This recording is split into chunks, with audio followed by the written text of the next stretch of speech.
Good evening, everybody, and welcome back to the Component Cast Tuesday crew. We're back with some more Lancer. It's just business. But before we get on tonight's broadcast, Roach, what system are we playing? Roach, what system are we playing?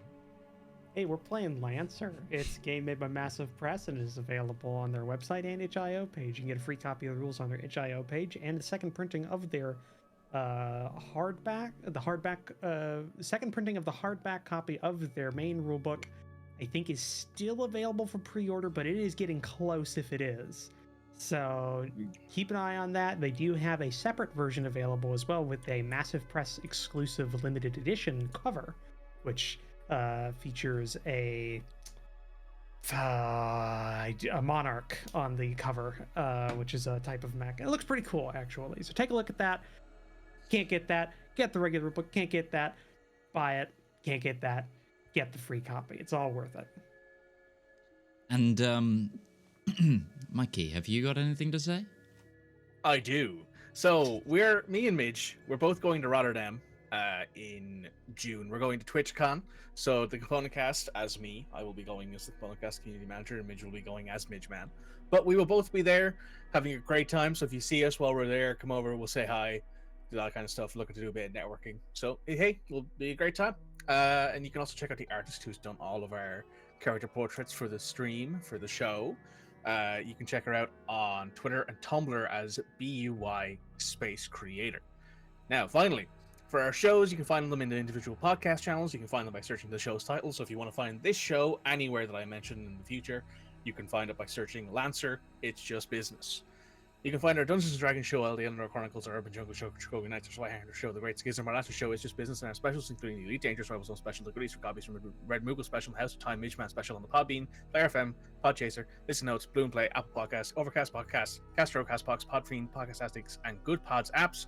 Shows released on YouTube and all the podcast channels at 12 noon GMT, Friday for Eleanor, Saturday for Lancer, and Sunday for Cyberpunk. Please remember to turn on Auto Downloader for your preferred app, and be sure to leave a rating and review for each episode. Thank you very much. Well, without further ado, let's get back into tonight's episode, shall we?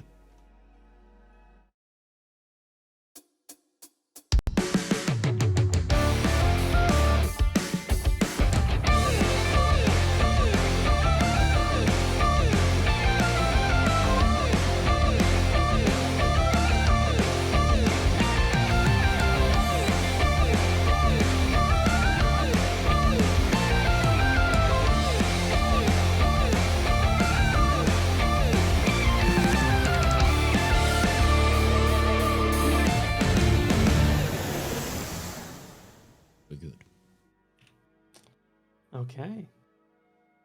Well, anybody want to do a recap of last session? We kicked ass. Sure. That covers it. That does cover it. Doesn't cover it enough to get you a bonus. We kicked ass with bells on. Right. So the team were finally able to fully get through Kincaid, fighting their way very smartly and efficiently through a pretty tough challenge, honestly. A challenge that they thought was totally impossible when they first saw it, and somehow they were able to get through without even getting to the right to the end. You still had like two or three rounds of combat to go before you actually ran out the clock. So you got over the bridge, you got your supply truck over the bridge with you, and were able to finally make your way out of the city. And also during the combat, you even were able to knock out one of the only actual uniformed military force that was in the city, in the form of the Flyer, who had come to I guess make your day harder by essentially just hacking them to death by burning them out in the air. Which, hey, that's fine. But we ended it off with all of you finally having made it through the city and gotten to the other side, outside of the city outskirts, and getting out into flat country, and making your way for a ways before picking out a spot that you could settle down for the actual night after about a day's travel post that, because this was after spending most of the day resting, doing this nighttime crossing, and then continuing through the night. So I think we established you just kept going until you couldn't go anymore. And we pick up with you all. Hold on, let me readjust the location of where you're at.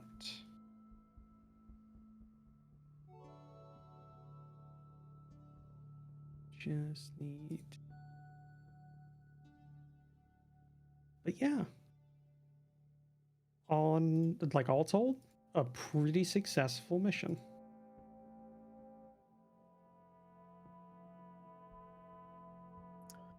Reaper the Daemon. Copy. When should we update Juliet? Is it daytime yet, Roach? Say you can start. Yeah, we could start this off where you're just picking up in the morning. Is it twilight? Sun's come up. What? I mean, it's a military unit, so I'm assuming by morning it is technically the next day, but the sun has not actually gone over the horizon yet. Right, so the sky's lighting, but that's it. Yeah. Yeah, we'll do it after the sun comes up. If I remember correctly, you said we were invading in the summer, right? So the days would quote unquote be shorter. It's a What's light summer longer, mean to sorry. you in an exoplanet? I don't know. I'm asking the question, Roach. What I don't axial know. tilt do you think this planet has, and do you think I cared enough to work that out? I mean, I'm asking. You can say yes or no. It's easy enough. Danon Prime does have a seasonal difference in daytimes, except their summers are shorter. Oh, so their summers are shorter than their winters. Okay, so the day Yeah, is it's shorter. primarily due to their eccentric orbit. It is much closer during their summer months. I see. Yeah, that makes sense. It's weird. I worked out this fucking star system. I saw a rival's face. Eccentric? Well, you're starting to sound like my maths teacher. Right, but you're very eccentric. This is true, however. In the case of this ellipses. It is. So yeah. So yeah, we're we'll wait until after the sun comes up and the land starts to brighten. In the meantime, find us a place to hold up. Yeah, I'm assuming assume- that's you had like a couple hours at night that you set up, and you're just waking up now in your little campsite, which has been a kind of wet, I guess you would call it like a planned out kind of like pine forest, like one of those pine forests in like Germany where it's all just like it's neat rows for miles and miles and everything, and it's just The ones that don't look natural, yes. yeah. So one of those is kind of where you're you set up, you find a place that's pretty overgrown, so it's got some air cover. You do know that now you are outside of your side's direct air cover. You still have orbital support, but it is again limited to the call-in that Fathead still has in his back pocket. Yeah, because I didn't use it. We didn't Very need to. tempted to use that in the last combat. Very tempted. I'm Could've. actually glad you didn't, because that's going to come in damn useful. Yeah, you have to We destroy have our own landing portable sites. nukes. We have our own portable nukes. His name is Padre. But yeah, so yeah, in this little forest, you have like a little low light cook fire, and by low light cook fire, it's a little one of those like those like it has like those burning tabs of fuel instead Yeah. of an actual flame. It's just like heating up an aluminum plate on top of it. So we're not setting light to C4 then. Yeah. No. Not yet, anyway. We haven't gotten that far. Yeah, and so honestly, like in the morning, it's not bad because of the way Tandem's seasons kind of work. The mornings are really mild, so it doesn't hold a lot of heat at night. It just gets really warm in the day because the sun's a lot closer during the summer months than it is. So you actually have like kind of like a soft mist in the morning that's kind of out there. It's like nice cool dew on everything. And yeah, The mechs are cooled down at least. yeah, that's true. And Yeah, your, Padre's like, no, warm up. your vehicle crews are also double checking everything. The trucks took a little bit of damage on the way out of or on the way through the crossing, but were able to fix it with their onboard replacement parts and everything. Like It's duct tape, isn't it? It's duct tape. I mean, there's a lot of duct tape. Yeah, there's a lot. It's a lot of duct tape, a lot of aluminum tape. Like that nice like actual aluminum tape on the exhausts and stuff like that, just to keep it like airtight. Yeah, definitely a lot of rubber like hoses and stuff was being like used with probably what was that thing I found out about? It changed my world. It was like a vulcanizing rubber patch that you could use on like rubber parts, and it was a pre-vulcanized bit of rubber in like a puck, and you would tear off the top part of it, put it on there so it'd stick, and then you'd light it on fire because there was fuel in the back, and once it got done burning off, it would vulcanize the rubber to the rest of the rubber, and it would just make one part that couldn't actually like get around. I'm being a nerd. No, I'm certainly nerding out right now. If you could send me details on that, please. I don't think they've made them since the 40s. I don't care. We're going to put it all over our room. All I know is that Camel used to make them, the cigarette company. That does sound right, given lots of things. Because I guess that was a thing. I mean, yeah, that's fair. That is. Yeah. I mean, it how it burned, works so usually. whatever. It burned and it was rubber, so it was bad for your lungs. So I guess it kind of works. They're the same Billy Wick, you know? True, yeah. So, yeah, it's just a lot of repairs and stuff, but it's nothing that they can't handle. This is basic field repair stuff. But yeah, what do you all want to do? Hammer, Juliet. You get a reply. It's not Juliet. It's somebody that's taking her position during her downtime activities, and she can't be up at the exact time and everything. But it's another handler. We'll call back. We'll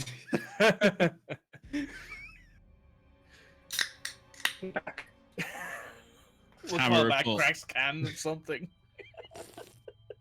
Checkpoint Kincaid passed. Understood, Hammer. You've still got about a half day's travel to the meet point before onward to do more. Copy that. Then give kind of a brief outline of forces at Kincaid currently. They take note of it. You're given an update on things ahead of you. The forests are going to kind of give way. You also get like an upload of like a topographical kind of map and just kind of general like satellite imagery. Forest going to give way a little bit to more of an arid plain. Not desert, but it is definitely a lot drier. And it's going to get a little bit. You've already steadily been going up in elevation, and you're going to start getting a bit more up, like in elevation by the time you get there. And you're finally given like an exact meet point is like a valley.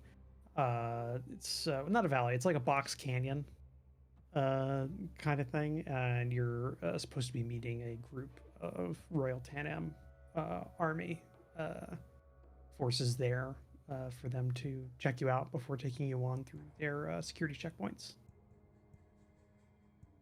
Copy, Hammer moving. Yeah. And so I will disseminate the information. Yep. Reaper and I to go through over those. Not yet. Stop. We're going to get within 5 miles then, Reaper. I want you to go in and scout the area. Copy that. Spanner. Sorry. Do you want me to start standing for comms? Not yet. We'll go passive until we get closer. We don't want... We've just kicked over an anthill back at Kincaid. Let's try and keep a lower profile. I understand that's difficult with these two guys walking with us, but, you know. It's just giant. So cool down. So fucking cool down. Two-story buildings of mech Yeah. just standing there next to These guys. But let's try and keep a lower profile and keep emissions to an absolute minimum. Direct line comms, that kind of thing. All right. Low profile, light touch, 2 atlases behind you. I'm not saying anything. We've got half a Stein scout lance with us right now, but let's try a scouting formation. Okay. I mean, What would the Death's Head be in Mech Warrior terms? Oh, An atlas. scorpion. Scorpion. Right. Scorpion or tarantula.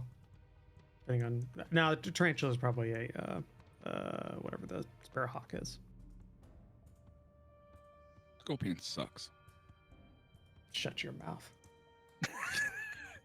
Would be a fight in this Discord call, and I'm not getting involved in it. You two can enjoy that.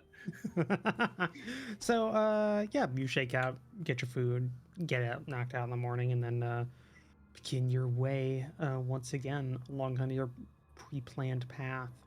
You know, trying to as you get closer, you have been told to kind of stay more and more off of main roads and stuff. This is you're getting closer to an area that is monitored more closely, but it's you want to try and keep a lower profile. With the 2-story buildings. Yeah, well, I mean, they sent you out here. They knew what they were getting. But sooner or later, I'm sorry, looked like Spanner was going to talk. I was. Demon, it's down to you. I'm down to 2 repairs. But if I take another hit, I lose a structure. Should I just risk it? Yes. Copy.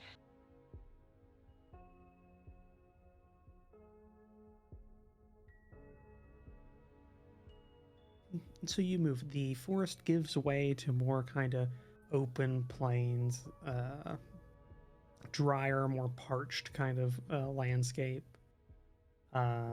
Almost like I was going to use I don't know an equivalent over in Europe. I was going to say it's almost like kind of a Great Plains like state, but during the summertime where it hasn't rained for a while. Like it's Grasslands. Like kind of, yeah. It's more like the ground's packed and dry. There's a lot more dust in the air when things are disturbed, that kind of stuff. No sand though, kind of thing. It's more, yeah, it is definitely like a dirt kind of area, and you keep moving until eventually you start noticing more kind of prominent features of elevation changes. You start going up. Your altimeters on your mechs are reading as you slowly, kind of a slow slope upward move. And eventually you get within kind of your designated like 5 mile, you said, or 5 kilometer distance, like from your meeting point in that box canyon. Go ahead. sorry, I fucking zoned out for a second there. What? Yeah, perimeter up. Huh? Perimeter. Right. I honestly would love that to be actual in character Fathead. Just like, Sorry, it was zoned out there. It's been so goddamn boring. he gets like the road trip hypnosis. He's just looking at the taillights of the next vehicle in front of him as he's going. And he's just Honestly, like, I have actually been in that literal state pretty much most of the last 2 days. I've not been sleeping well with Charlie at all. He's teething the canines. So what, he's Yeah. biting 4 of everything? them. Yeah, he's pushing the 4 canines at the same time. Nice. So, Yes. yeah. Right. Okay. So Fathead, that perimeter? Yes. Get a perimeter to it. We've got Reaper going up, scout the meet point, make sure it's not anything untoward. Yeah. I'm going to be slack man. Want basically the trucks kept safe and able to be pulled out if need be. That's just a typical caravan circle style. We'll put the trucks at the center and we'll have two largest mechs covering probably north and south, and we'll have eyes looking in You the got other the experience, I'm not perspective. going to tell you how to suck eggs, mate. Yeah. Reaper? So, yeah, basically the idea being we'd keep the big mechs with closest to the trucks, and the smaller mechs that we've got available would sit in a circle. Go for Reaper. You know your job, haul ass. Copy that. I'll let you know if I spot anything. Remember, we're meant to be meeting friendlies here. Try not to just shoot anything that comes out. I wasn't planning on it, but if they start shooting first, I won't be held accountable for my actions. Copy that. Reaper, do you want to borrow Bob? If you got one, yeah, I'll take Bob. Bob's your drone, I'm assuming. Right. Okay. Can you control You the named it drone Bob. when it's not near you? I think we've just had it sort of sit on cars before and take pictures, so we can strap it to Reaper or to Reaper's mech and take pictures. Okay. All right. Yeah, I think you can definitely do that. I would say the utility of it on mech is a lot less than the utility of it on just like a farm truck, given the fact that the mech does have a camera and like sensor suite. So you can definitely take it as a backup, but I don't think it's gonna help too much, or at least you don't think it's gonna help too much unless things really go to shit, or you need like have something there when you're not there. Up to you. Or just companionship of Bob.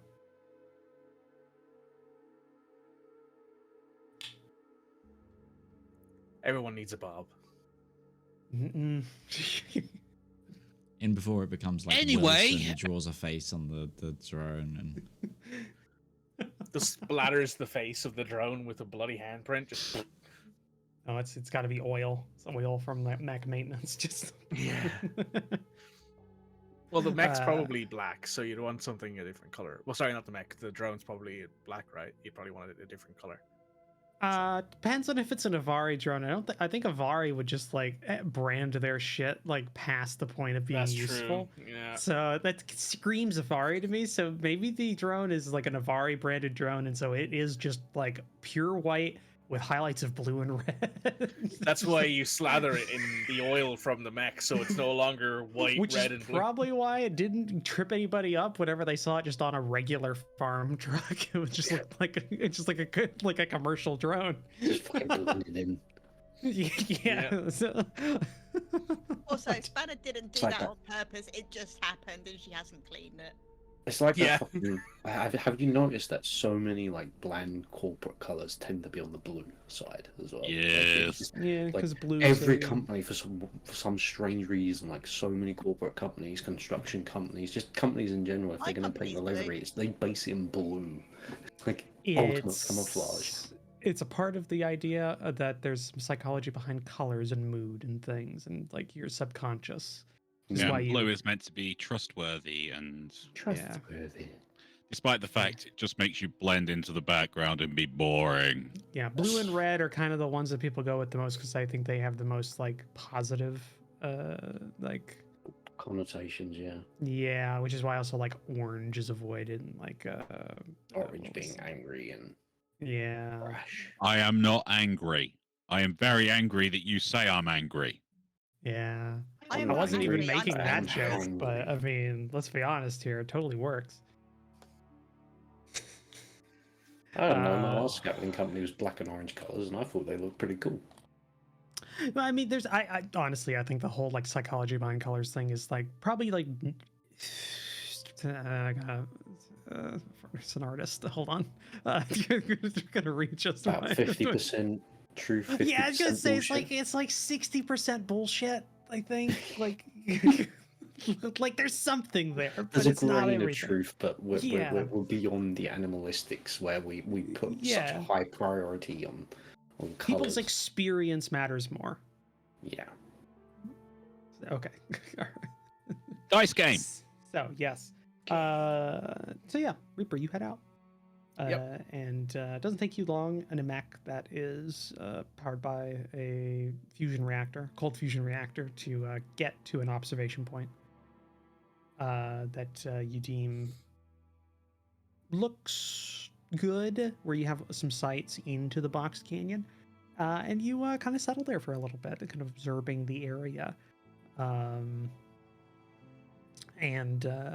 your sensors kind of pick up, because it's a hot day, so things kind of blend in. It's kind of one of those things that's like yeah, running engine on a car will stick out really easily on like a thermal image. But when it's like the middle of summer and it's 90 degrees out, a little less so. Fahrenheit, not Celsius for anyone dying at home. I live in the US. Fuck you. It's like I tried. My phone is still set to Celsius, but I can't. I can't do the conversion in my head. But yeah, it's but once you kind of adjust for it, you get a clear image and then switch over to actual like a video feed. You see a group of individuals kind of down in the box canyon next to like two vehicles, a pair of vehicles. How big is the group, if I had to guess? If you had to guess, probably about a dozen. Dozen people next to two vehicles. Do they just look like cars, technicals? One of them looks like it could be some sort of like off-road, like a rugged out off-road vehicle. And the other one looks like it's probably the equivalent of like a Navara, or not Navara. It probably looks like the equivalent of like local militaries, like an MRAP or some sort of like a slightly up armored like utility vehicle, but definitely like a military one. There's a mount definitely for some sort of heavy weapon on the roof that is empty right now. Right. But it is there, and you can see at first it looks like these are Tenem Republic soldiers. But as you kind of like dial in your sensors, your video, get it in focus and everything, you can see like they're wearing uniforms that are of similar cuts and color.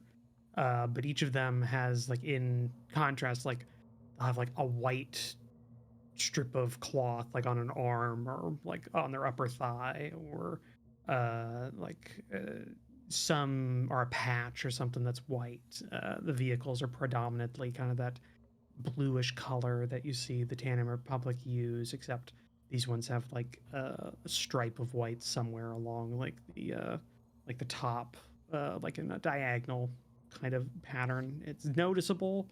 And you think these might be like kind of identifier marks to make sure like friendly fire is less likely there. These soldiers definitely look like they've been through it, or they've been out for a long time. Like you're military. You've definitely noticed the difference between like a force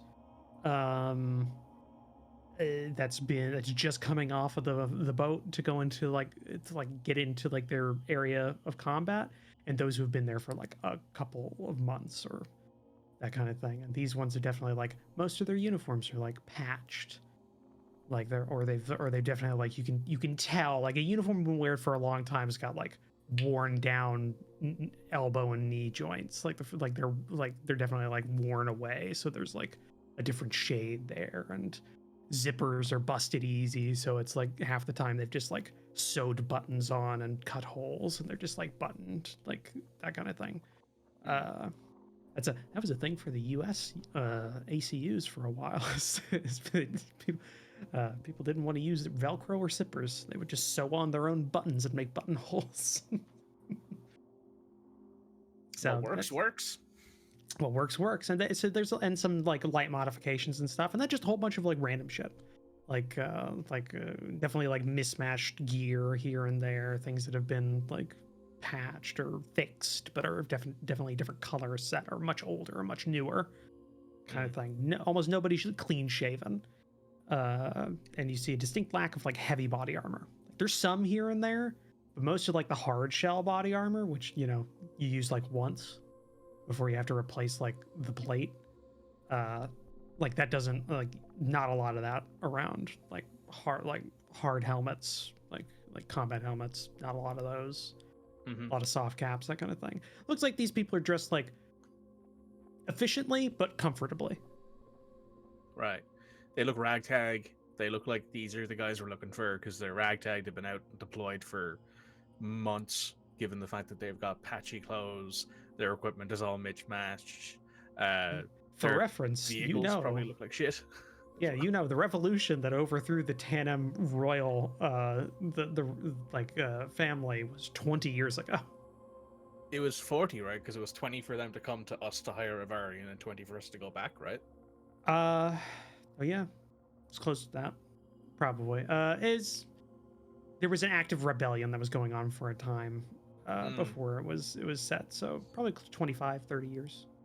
Fair enough. So yeah, these guys have been out here for a long time. This is like those like more organized versions of those Japanese soldiers who never gave up. They've just been like, that's fair. Just yeah, been like on those islands. That's a good description. That's a good description. These are the kids of the guys who were out there. You can definitely tell most of these guys middle ages, like pretty deep in their middle age. Salt, pepper, gray hair. Yeah, yeah, definitely like a lot of like wear lines on. Somebody who works outside a lot. Like their skin just is different. Like there's a just leathery feature to it. Yeah, that's kind of like you see most of them. Like if you ever met somebody who's lived in like the Mojave for a while, they have a different like look to them than somebody who lives in like Illinois. Yeah. Cool. I will observe them for a few minutes just to see if any of them do anything, if I can hear anything through my smart scope or anything like that, because it does have audio options as well. See if there's anything that catches my interest in case these guys are actually just planted here to try and catch people out. Yeah, you wait for a while and just kind of observe, like key into your sound feed and everything. You definitely tell these are veteran soldiers. Like they're comfortable with where they're at. They're not like at the ready the whole time, but they're keeping an eye on their sectors, like, but in a nonchalant way. Like they're not actively in combat, but they know what they're at and kind of thing. A couple of them are like talking, like just like shooting the shit, but not like yelling. They're just like talking to the nearest person to them. There's like a kind of a loose perimeter kind of thing, like with a couple of them out there, and then there's a group like near the vehicles. And you like listen in and you hear at least like three of them. Like there's like 3 or 4 of them centered around a vehicle, and one of them's just like. He's like snapping his fingers. What the fuck was that called? What was the song? What was the song? Like... Important tactical discussions. Then, obviously. Yeah, one of the guys is just like one of the guys is just like drinking something out of like a water boy's like, "I'll love you forever" or something like that. No, it was popular like 5 years ago, wasn't it? It's like they just going like that, humming along, and then they keep like, no, did it go like or was it It's like they're just like going through. That happens for about 10 minutes. It goes on for a while. Reaper's just like, yeah, this is definitely people who have done this before. He will radio back to Demon. Reaper the Demon. Copy. I've found contacts. They are ragged, ragtag, and well worn, but they are here. Alright, I'll go in, make contact, keep me covered. Fathead, get ready to move. Oh, also, give me just a sensors check, as well. Me? Yeah. Cool. Sensors. That systems check, sorry? Yeah, systems. Systems. 19. Okay. So,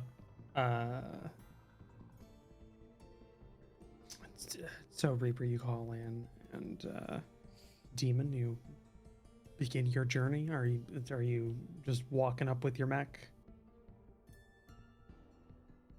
Okay. And Reaper's you're just keeping an eye on as it goes. And then it as you wait, because obviously Demon is a bit of a slower kind of movement coming up through there than what you did, knowing where you were at. You have some time, and they transfer over from talking about that song because they basically worked out like it was like, all right, we're not remembering it right. It didn't exist, or it did exist. It's collective delusion, kind of thing. And now they're like talking about just like a show. You're not familiar with it, but they're just like quoting things towards each other, and they're getting progressively like more outlandish as they go. It's like these people are bored. These people are bored shitless. Yeah. Yeah. Reaper the demon. Yeah. I don't know if you've ever been on assignment for more than 3 weeks at a time, but these people are quoting shit at each other right now, and listening to them makes me want to pull the trigger. Can you please move? You're firing anti-lancer rounds. Yeah, I know. Please I can try get to out the mech. refrain from killing the contacts. I know, but they're quoting shit about something called like everyone loves Jacob or something. Yeah. I don't know. Everyone loves Jacob, your favorite your favorite NHP. These people have been stuck out here for like months, Reaper. You know what the funny thing is on Demon. Everybody Loves Jacob? It was originally just supposed to be about the family, but then they brought the NHP in as like a off character, took over the whole show for the next 10 seasons. That sounds about right. Yeah.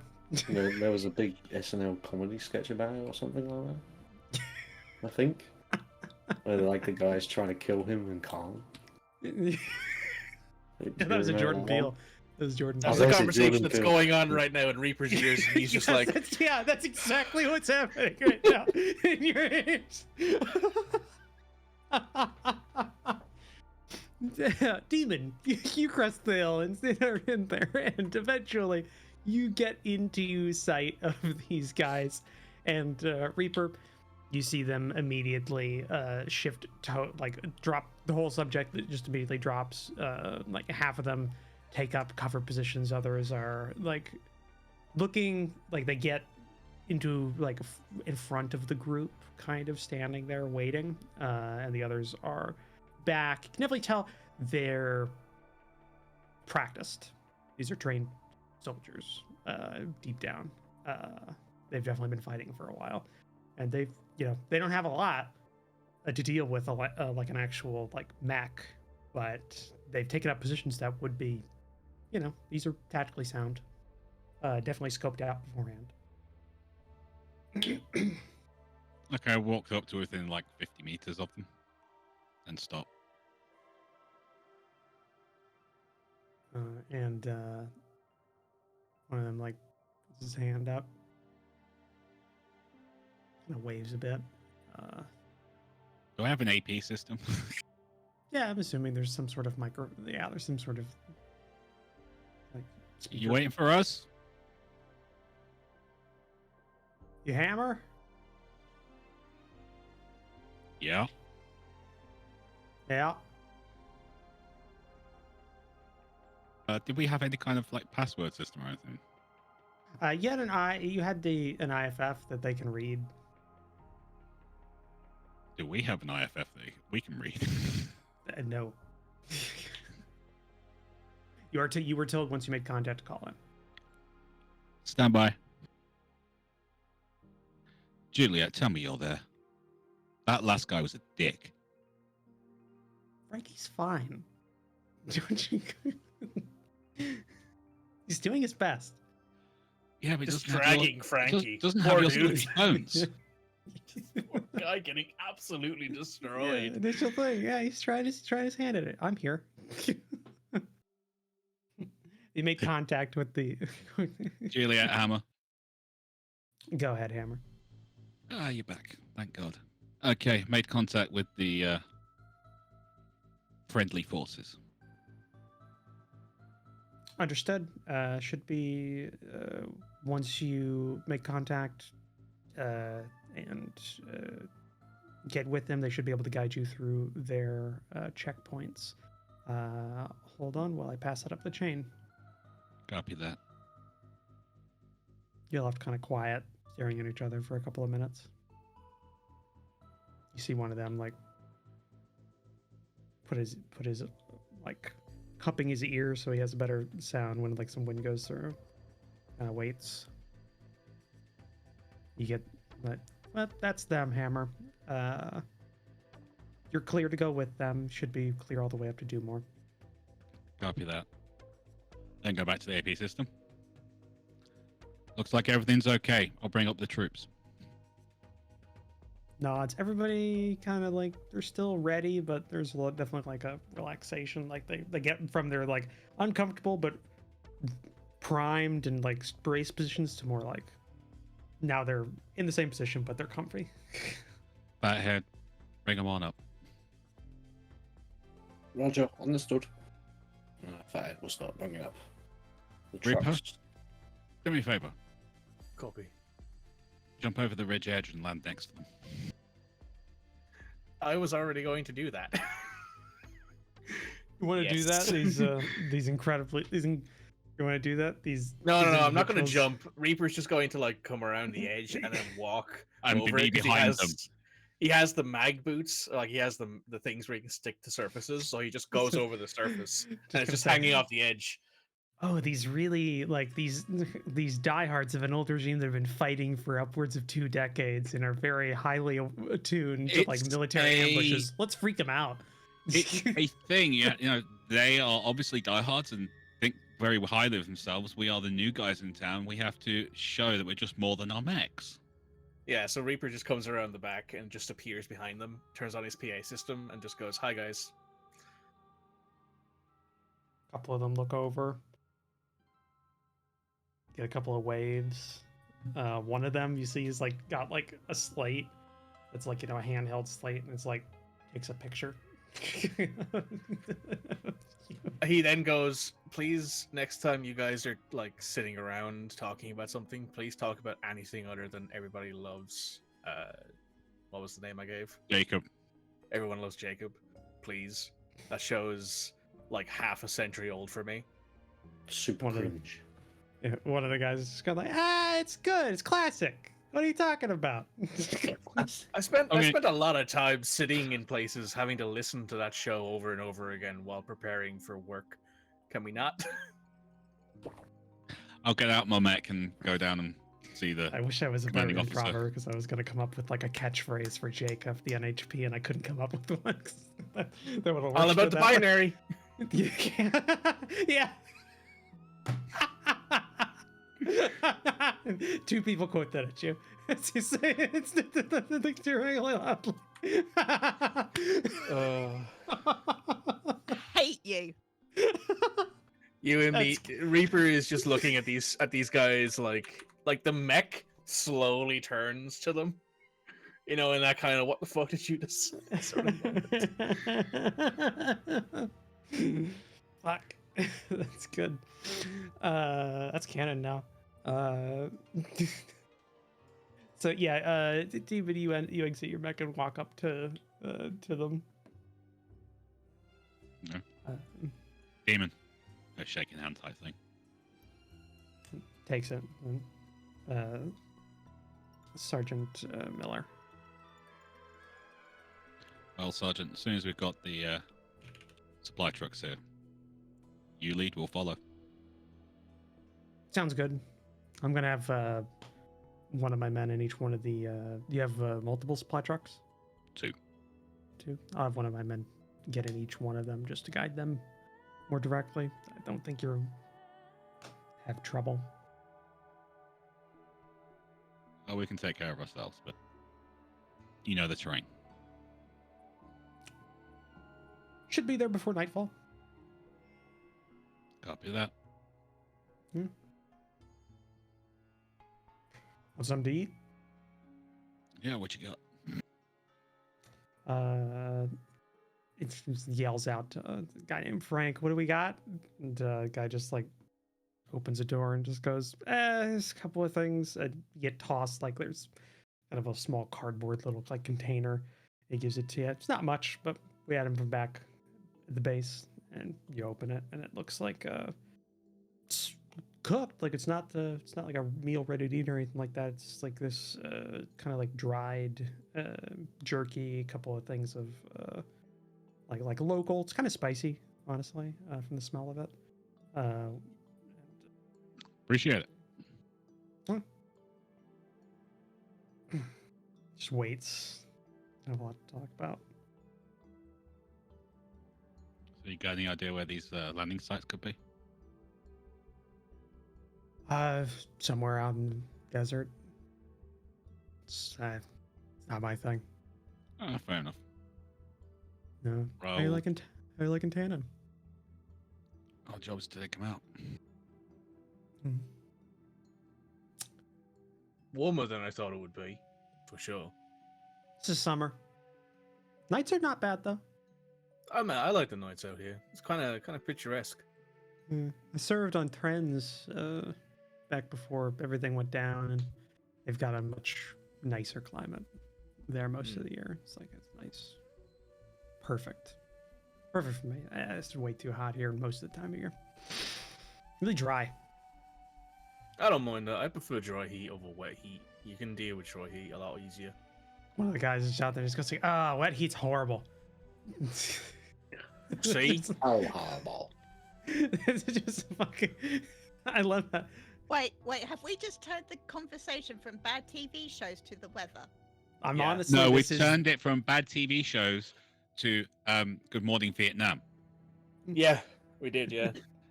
I want to point Hot out the and fact wet. that this Nice is... for home the lady, but not so good when you're in the jungle. There was Exactly. somebody... If there was somebody who's been in the military before, this conversation is 100% authentic. So what happens? It's like I got shipped Well, out to North well, Africa, correction. and I had This is prefer cooking. 100% authentic, but missing out other major elements. Yeah. To keep this not R-rated. Yeah, I'm also backing off on the swearing a little bit because it would be 90% of the words being used. Yeah. Although It's obviously also the Tanum culture- swearing, so it might not translate in our software. Yeah, because of True. that. They Yeah. There will be funny enough, cultural they use differences. frack. Yeah, Yeah, I don't know why. Who it's a doesn't? universal. It's a universal word that like the translator is just like that's a swear word. Just give it out as frack. Yeah. But eventually everybody Elder Cobb. walks up or rolls in from your previous position, and you all kind of mingle about for a little bit. Yeah, there's some general, more just kind of chit-chatting, like kind of, I guess you could call it, like just kind of friendly chit-chat, just going like, hey, we're technically friends, so let's just have a friendly conversation, even though we don't really have anything in common. We're being paid to help you. That's about it. Yeah, yeah, you're mercenaries. You're mercenaries. We're helping you so that you will help us. But we're all just kind of people. So let's just talk, get through that, and then eventually, We're not Sergeant- friends, we're co-workers kind of thing. Yeah, kind of thing. Yeah. This is very honestly, yes. It's like if it wasn't for like the very dusty, like hot environment and being out in the middle of nowhere and everybody being heavily armed, very kind of like office party, like low key. We're sitting around the water cooler with the Yeah, little kind of plastic thing. cups. Yeah. kind of thing. So, who saw last night's episode of Everyone Loves Jacob? Not me.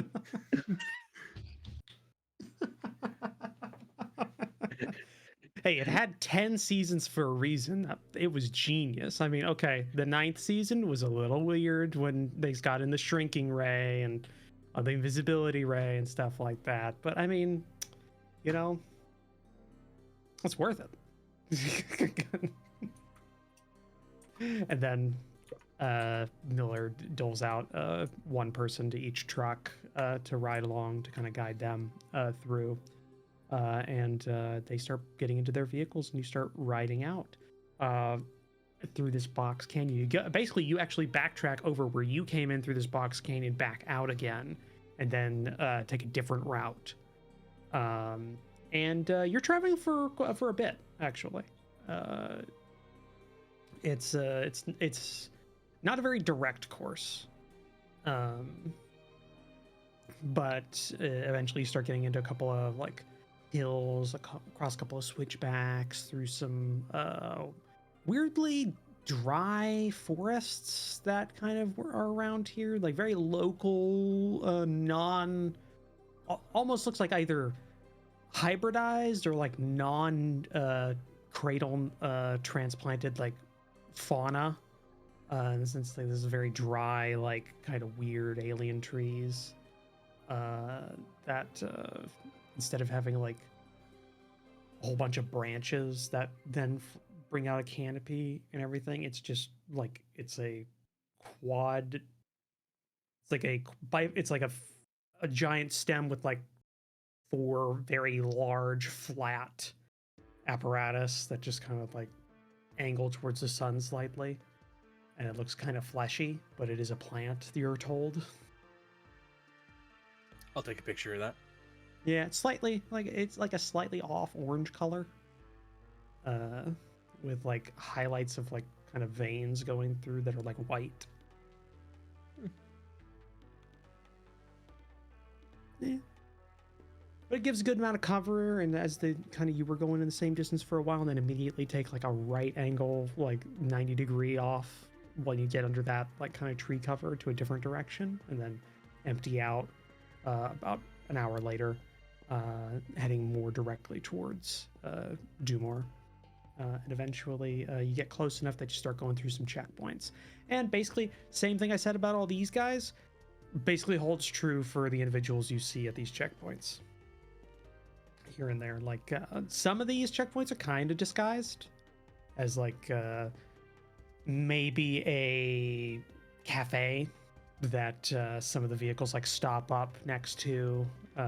You kind of like demon, you go with the sergeant in there and everything, but when you go in expecting like ask, maybe asking like, why are we stopping for coffee, it's like, it's fucking boiling out and everything, and you get in there and it's, instead of like the barista just like checks out and then immediately like starts checking papers like kind of thing. Like, it's definitely like not a open checkpoint, but you're kind of guided through, and then you start getting some actual full checkpoints when you get closer to the main body, and you're kind of waved on through until eventually before nightfall you come over a kind of some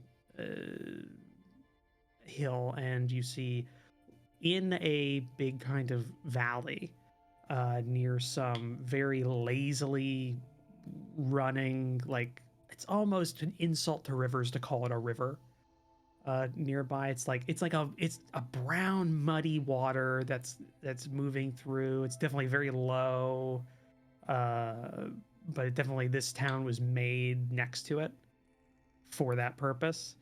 And you see Dumor, but different than what you might have thought when you said it was, when you were told like it's a civilian settlement that they're currently occupying. It's less a town and more of a military encampment at this point. Like from what you see as you're walking through, like probably half of the civilian population is gone from what you're expecting. There's a lot of military, or I guess depending on, or guerrillas, or however you want to classify these guys. Some buildings lay just open, walls pitted and dusty, like some burnt out from the interior, or others just kind of like definitely had their windows knocked in or something like that, but they've just been left kind of rot. But then others just have been kept totally fine, and there is some civilian activity in like the center of town and everything, but you roll up to this big kind of motor pool that's covered by an overhang of rock from kind of the edge of this valley that kind of reaches out, and you see a lot of random stuff in this motor pool. Some of it is converted civilian equipment. Some of it is stuff you've seen the Republic use. So, like, kind of, and it looked kind of newer, so probably like newly captured production kind of stuff. Some of it, though, looks pretty old and like has been repaired and patched and repaired for a while, and it's probably like old, like, Royal Army stocks that they've just kept running for a while. And that includes some mechs, kind of all like not covered by tarps, but there's like tarps that are strung between large poles that are keeping the most of the, like, they kind of warrant like almost like a tent structure around the mechs, and there's probably about 4 of them there. You can definitely tell they haven't been repainted in a while.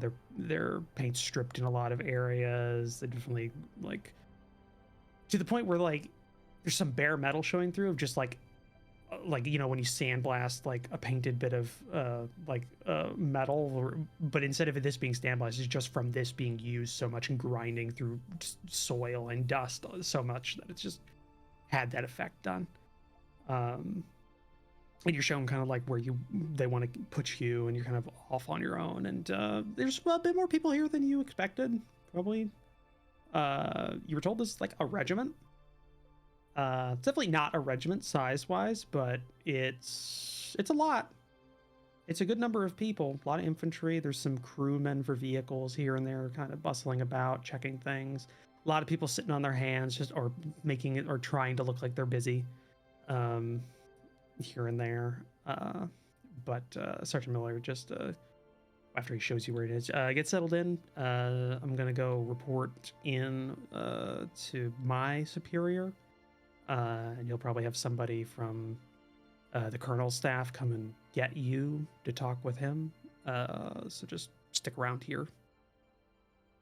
Where are the showers? Huh?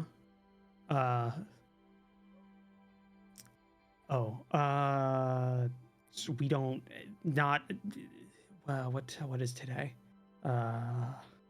It's Friday? No. Is it Saturday already? Yeah, no, it's Saturday. You've got, next week on Monday. You gotta sign up for it and get a time, and there'll be like a thing that you'll see. If you just ask everything. If anything, you can go and get some water from the river and sponge yourself down. Thanks. Yep. Happy to help. I would like to point out, Spanner, you have a giant 3D printer there that you could use to set up the shower on your own. You don't need to use theirs. But it's not the shower, it's the water, and I think that's the bit they're lacking. Filtration wouldn't be too difficult. At least not with your tech available and the mechs. I'll get some river water, some filters, and a kettle. Oh, Smart. by the way, Spanner, this place, like, looking at some of the things these people have done to these machines to keep them running, almost give you a migraine.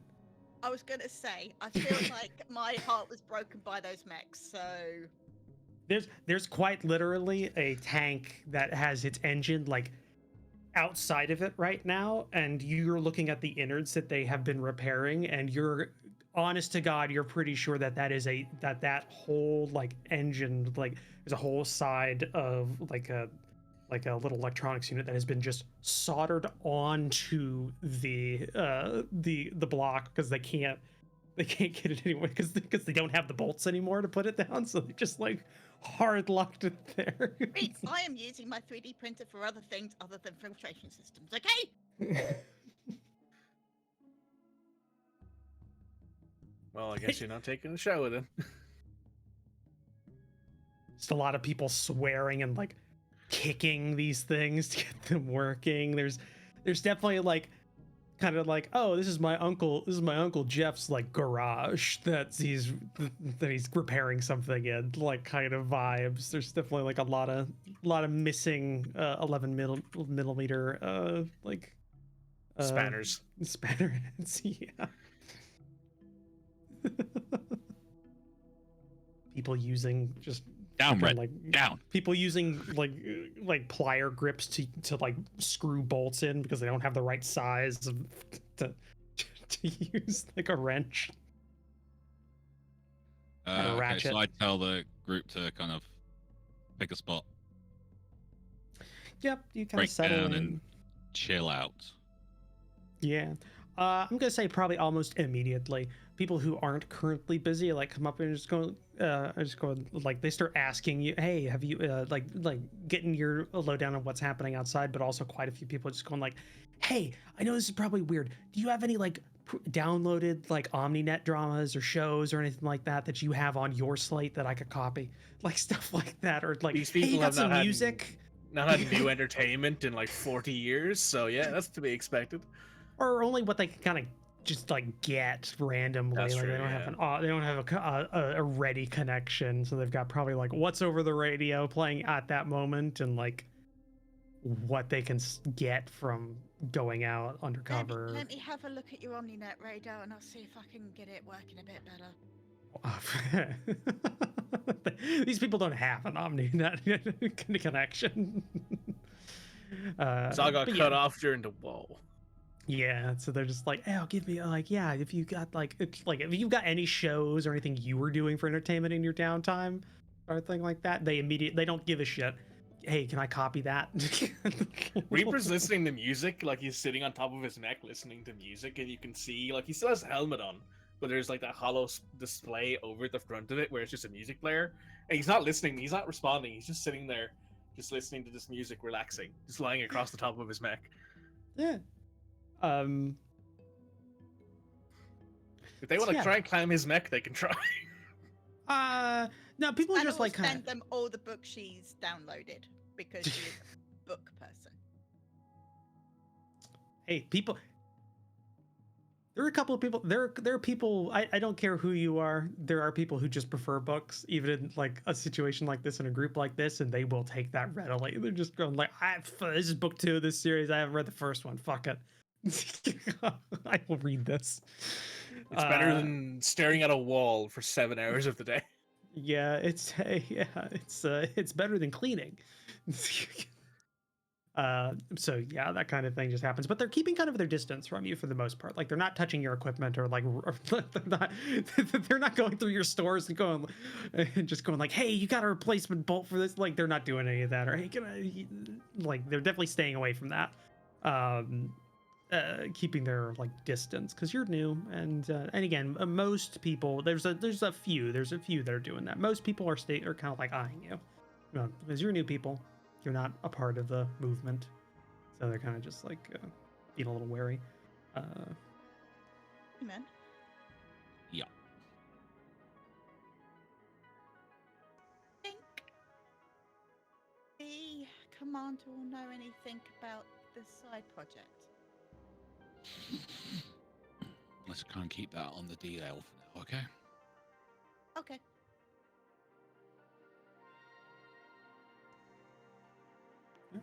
I'm gonna get the Sarge to take me with him to talk to.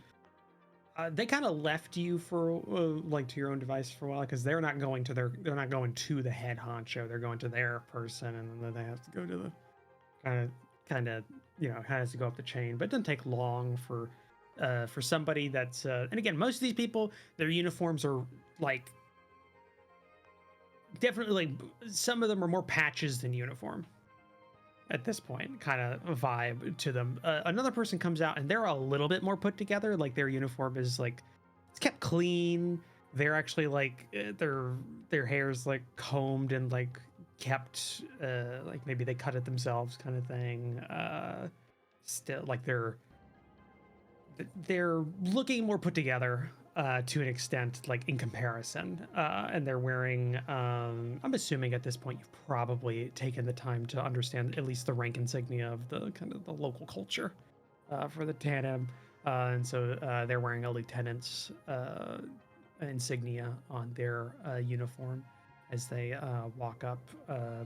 She just goes, who is in command of your? She's like, who? Who? We lost Lake. Lake's back. We got Lake. I may or may not have been scrolling Discord and clicked another channel. Oops. I was getting pinged by my players and I had to respond to something. Instead of clicking the channel chat, I clicked the channel that we did the voice chats in. Been there, Oopsie been poopsie. there, been- Yeah, done that before. Oopsie, Yeah. whoopsie. Yeah, this lieutenant comes up and she's just like, "Is who's in charge here?" That'd be me. Yeah. If you and your second commander, just you, would like to come with me, the colonel would like to have a word. Go ahead. Yeah. Go talk to the brass. Yeah. She guides you from the motor pool deeper into the city, and like you get onto essentially this little, a staff car is a way of like, or like almost like one of those like golf carts or something like that. It's electrically powered, but it's just for like interior base movement. It drives you to this kind of big building, which might have been like the mayor's house at some point or something like that. It's definitely bigger. It's like a couple of stories. It's definitely got a lot of room in it. Definitely was a function of the government here for a while before whatever happened that caused it to be run by the resistance or the royal remnant. Left it as so. But you end up in you end up there. She takes you and you're brought into kind of this office room where you see I'd say probably like 60s 65 kind of year old guy, but like you know how like as somebody who's in their 60s there's a very big range of what a person in their 60s can be. They could be like just a twig, kind of like they're definitely like, oh yeah, they look 60, or somebody who looks like they're just very tight, like they're built, they're tight, and they've just like kept it like kind of thing. He looks more like that. He looks more like what's the word, like Arlie Ermy, and towards the end part of like when he was still like doing movies and stuff like that, like just very, he's kept fit even for his age, but definitely like all white hair and very hard kind of look. He's cleaner than the rest of his troops. He's definitely like, uniform standards have gone down since probably what they used to be. So like there's some maybe dirt under his fingernails, or you know, like some just or some dirt on his like lower, like on his boots and pants and stuff like that. Is like but his uniform's well put together. It's probably like, this has been probably remade at some point. It's been kept like to look nice, uniform insignia, but it's definitely not a like a what would be like a, not a dress uniform, but like a uniform for like base wear. Like you haven't seen any of those kinds of uniforms. These are all like combat fatigues uniforms, so that like they don't have any of the old like formal stuff. But he's definitely wearing like a colonel's uniform for like combat wear.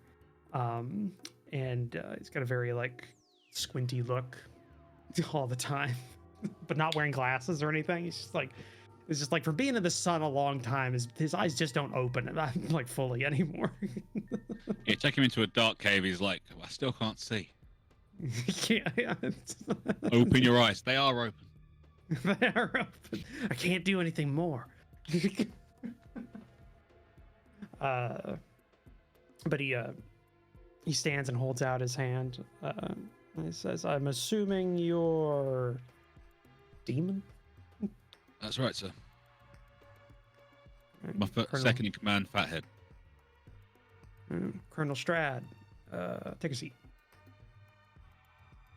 And just like kind of points a couple of chairs.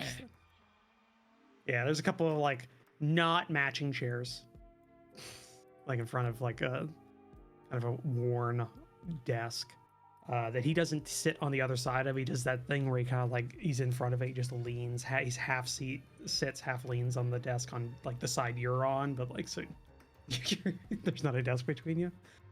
And he goes, right, so we're supposed to help facilitate your mission. You're trying to deal with those landing sites out on the plains. We have some people out there that can help narrow it down a bit. But when it comes to actually hitting the sites, that might be a little bit of a tall order. Unless we can get a little bit extra support from you on that front. Well, we were told we'd probably have to do the mission on our own, short of stopping off here. We do have a strike package we can use once we've found the site. Well, they're going to be hardened. So orbital hit's not going to knock out the main facilities, but it might damage the defenses. Might be able to get through the outer defenses with an orbital strike or an airstrike. The way I see it, we've got 2 targets we need to hit, and take out the whole facility is the best option, but not necessary. If we can destroy tank farms and wet munitions housing. You can't launch attacks without munitions, and you can't launch attacks without fuel.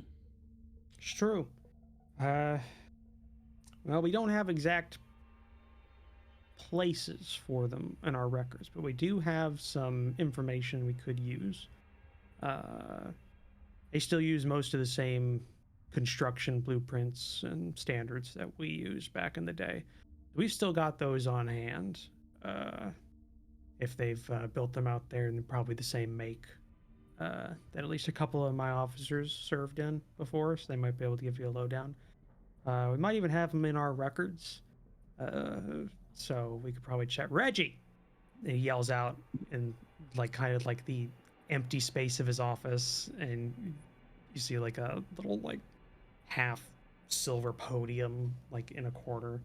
It's going like, "You don't have to yell, sir," and and kind of glitchy-ish a little bit, but a image of a very regal looking individual kind of like appears wearing kind of like a what somebody in the year 5000 might assume a Napoleonic era kind of noble uniform looked like.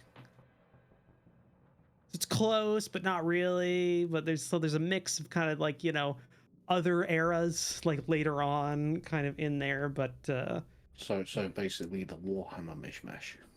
honestly, yeah, less skulls, but yeah, Less skulls, but still the 40k. less skulls. Probably a couple of like fleur-de-lises in there for some reason, mixed in with a couple of like Prussian like eagles, various random shit. Oh, so we're going with the Russian version of the imperial style. Well, let's add some. Let's add some Greek and some German and some Roman, because we're the new Rome. Yeah. But yeah, he stands kind of very regal, clean looking. It's very but again, like randomly every couple of like, you know, maybe once a minute or something like that, there's a little like flicker as like the projector goes a little out of sync before it's recorrected again. Kinds of things. You called, sir. Demon Fathead. This is our resident NHP, Reginald. He helps manage everything around here and keeps track of all of our onboard records. Standard long-range strike support air bases. Do we have any of that on file? Hold on a second, Slater. We have a few different makes that we've got partial blueprints for. If our guests here would like copies, I can send them to slates that they would like to review. Yes, please. I'd like to review that. If you could forward it to a member of our crew, Spanner.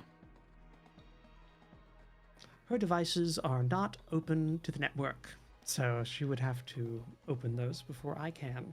I'll pull out my slate and just send it to me. I'll get it to her. You get a couple. There's 3 different kind of standard airfield, like kind of, or like support bases is what they're called, like flyer support bases, and one of them probably is, you can probably process of elimination totally take out of the running, given the fact that it's a totally above ground facility, which probably not what they're using. The other 2 are partially underground, and it just depends on how they specifically set them up. One's more dispersed, the other one's more centralized with a central underground structure that it kind of radiates into like a big cross or like X shape for the takeoff and landing kind of, and then goes into like a central big underground, like, you know, downwards structure, while the other one is more of like there's a whole bunch of different structure and entrances to the above ground section that then go down to the below ground kind of layer that are all connected through that. So it's 2 different fundamental ideas. Is one large entrance to the above, and are a whole bunch of dispersed ones to the surface. So both of those, you know, you ask about them, both of those would be possible, depending on just who's running it, and saying they were Corvettes, atmosphere. Corvettes are run for atmospheric light that hit. They can both support that. The big central type, for future reference, so there's a Type A and there's a Type B, and so the Type A is the big central one, Type B is the dispersed one. Type A is a bit more likely, bigger runway, bigger central doors and everything, but if they've got a mixed complement, Type B is also likely. Both of those can be taken out by a dedicated team. Type A can be neutralized for a short period if you knock out the structure on the surface. Understood. You said there might be a couple of people who work there on base? Yeah, I've got my primary comms officer and a few of my lower logistics officers. They both served with the kind of supporting the Air Corps. So they should have served on at least, possibly, well, at least one of them might have been on a base of similar make. The ones in the planes weren't around when the royal family was still in charge. Right. Okay. And like I said, we can't support you as directly on an assault. But What about repairs to our mechs after the trip? We took a few hits. stretched kind of thin, but we might be able to provide something. Appreciate any help you can give, sir. Yeah, we'll try. I'll see what we got available. We'll also see if I can get you any extra supplies, just in terms of food, water, general necessaries. I do have a few units out in the plains that I can contact, see if they can narrow down your search area. That would be extremely helpful. I'll check. Just because we are helping you. What do you need, sir? Out in the plains, there's a command and control base. It's a central kind of radio and radar, general just support. It covers a wide area, including the area we're in right now. We can't get any ideas about mass movement without them knowing. You want it to disappear. We have an op plan in place, but we don't have the oomph to really get it, to knock it out all on our own. A couple extra mechs might be called for. Well, Special Operations Lancer team probably might be able to help with that. Might be. Why don't you send me your plans, sir? I'll take a look. All right, Reginald will get it to you as soon as possible. I'll let me know your answer, and I'll let your superiors know you might be off mission for a day or two. Shouldn't take long. We have certain purview on what we need to do in order to get the mission complete, so you can communicate up, but strictly speaking, decision's mine. Good. What are they going to do to stop me? Smiles at that. Smiles at that. But the first thing that you think of when he smiles at that is like, oh fuck, this guy's like, that's like the smile you'd get like oh, that's an apex predator looking at me. And it's like this guy, like you're like little like, it's like the monkey brain, little lizard brain might just. There's nothing else, Colonel. Nothing on my end. If I need anything, one of my aides will reach out to you. Try and stay out of any business going on with my men while you're on base. Anything else you need, just ask one of my officers. Okay, Fathead, why don't you go talk to that logistics person? See what we can dig out. If you could point me towards that communications person. Yeah. They're not on duty right now. It'd be, it's just turning night.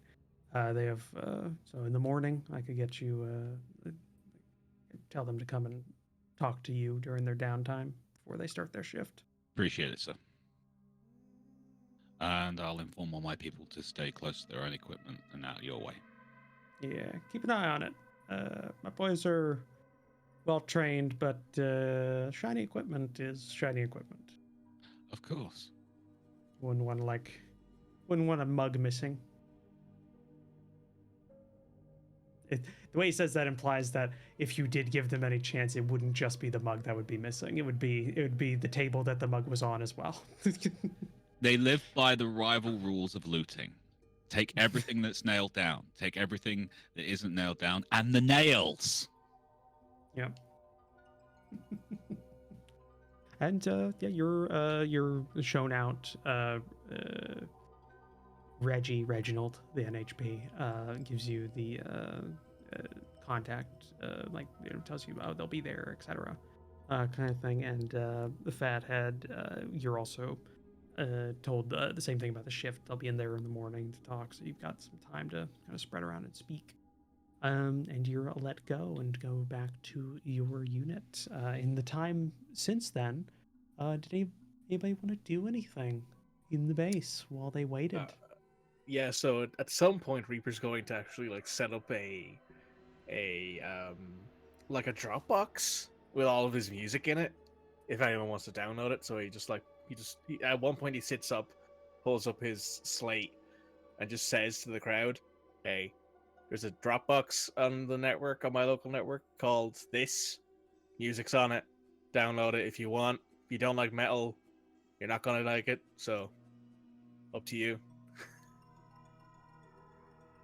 And this is like future metal. This is like year 5000 metals. This is some pretty hard shit.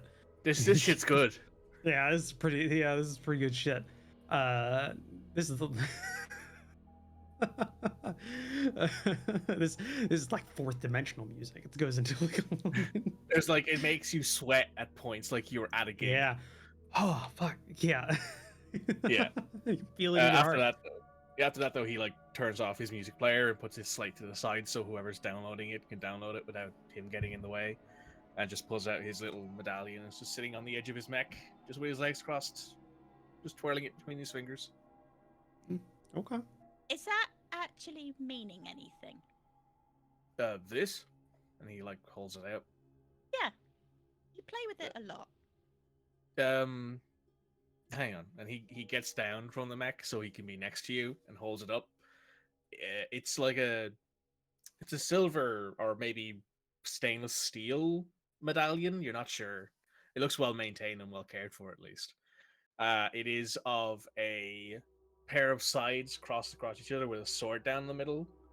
It was my grandmother's.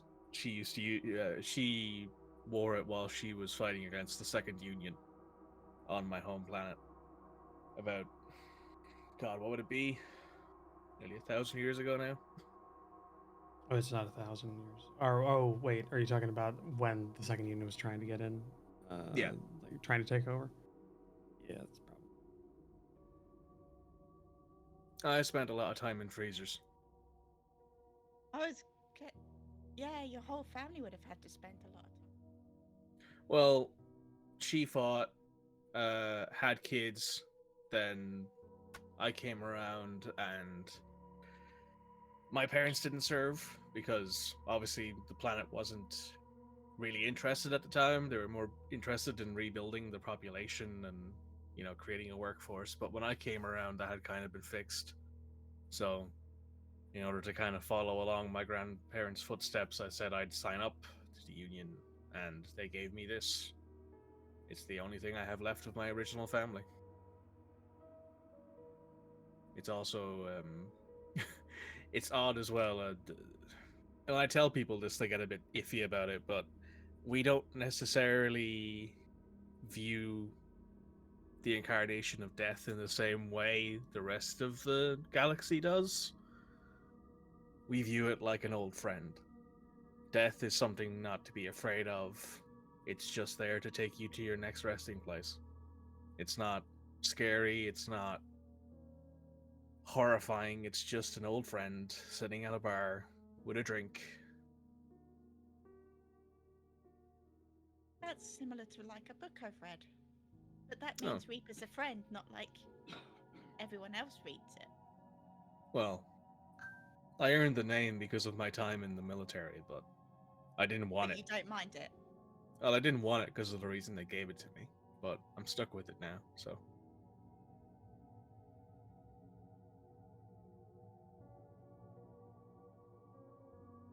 Thank you. You're welcome. Yeah. I only have my spanner. Is that a family heirloom as well? I mean, less family heirloom, more what I could pack to get on the Utari ship to get off my planet. Yeah, fair.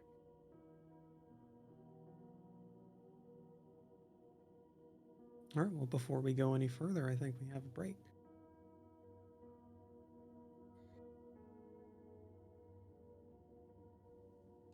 Yes, absolutely. We're going to head into our midpoint break here. The button for my thing was not working. Can't hear you, Midge. What? Yes, as I said, we were going into a break. The button for my thing is not working. I also indeed said that as well. Join us in 10 minutes' time, where we'll be back with the second half of this broadcast. Hey, come here a minute. Do you need royalty-free music for your TTRPG content, whether that be a YouTube video, stream, TikTok, Instagram post? Don't worry, we've got you covered. My name's Alex, I've been a content creator for almost a decade now, and I've teamed up with my good friend Harry to produce 10 royalty-free songs for you to use in your content completely for free. We've tried to make a whole range of motifs with this album, covering happy music to sad music, to mystery music to combat music. And if this takes off, you know what? We might even make some more. So give the Elendor Chronicles soundtrack Volume 1 a shot. It's free to stream everywhere. And if you want the high quality downloads, you can come over to our Patreon and download them, or you can contact me directly at tabletop@themidgemansworld.co.uk as a creator, and I'll just give it to you for free. That's it, there's no catch. And just to prove it, we've also given you guys a user license agreement to prove that you have the complete perpetual rights to use this content. So enjoy, and good luck on your next adventure.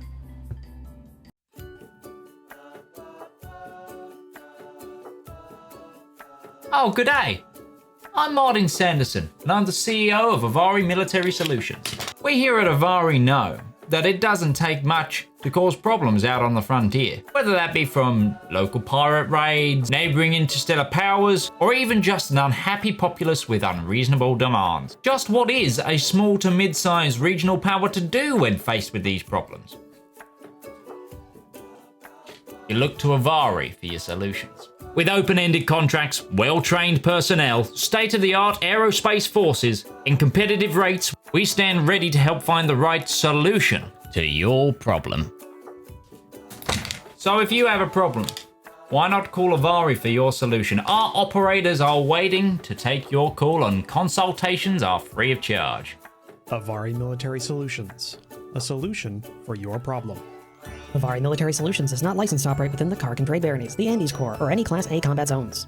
AMS is a subsidiary of Omni Radiance Holdings, a family company.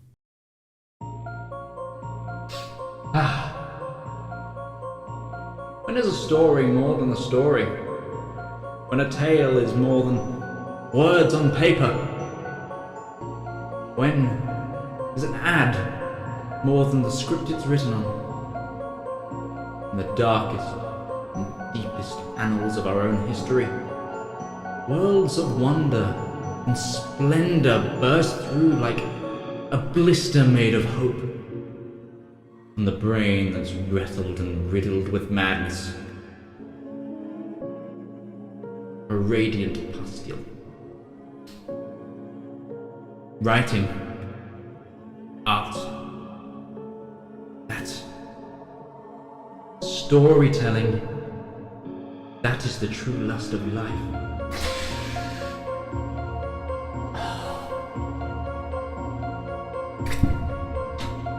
You too can dutifully indulge in art. Like fans of the greats. Shakespeare, King, Tolkien, Seuss, Mercer. You too can indulge through Twitch Prime. Get an extended access to a wealth of knowledge with a simple click, an emotion so small that it could endlessly amount possibilities. Embrace those feelings. Support art. Support the component cast.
hey, come here a minute.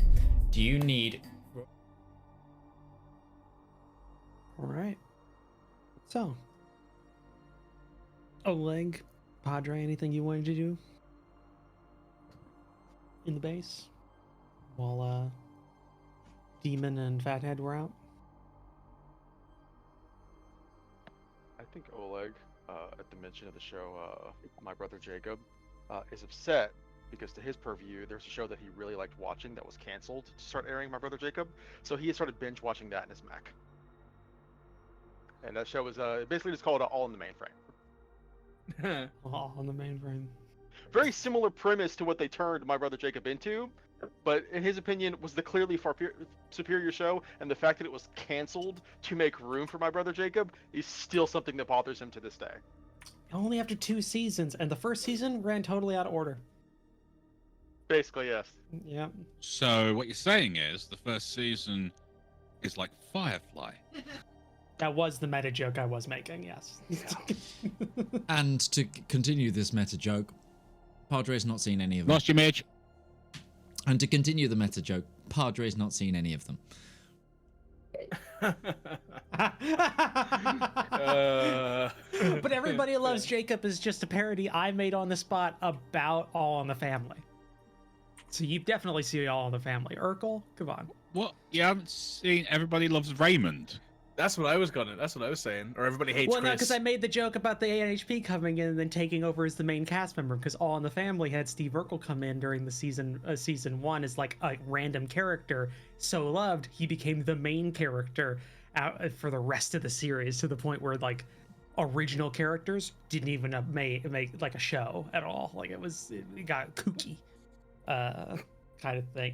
Okay, this is just this is sitcom Anyway. discourse, and I'm here for it. If we can save this anyway, for the Padre. sitcom podcast, please. Anyway, Padre in the downtime is... I think he's going to get out of his... Padre's cut out.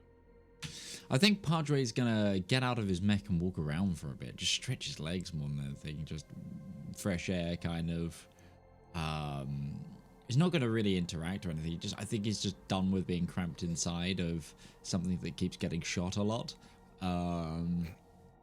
And just, you know, I also want to quickly take a look at the damage, see how superficial it is, and then probably sit down. Missed you, Midge.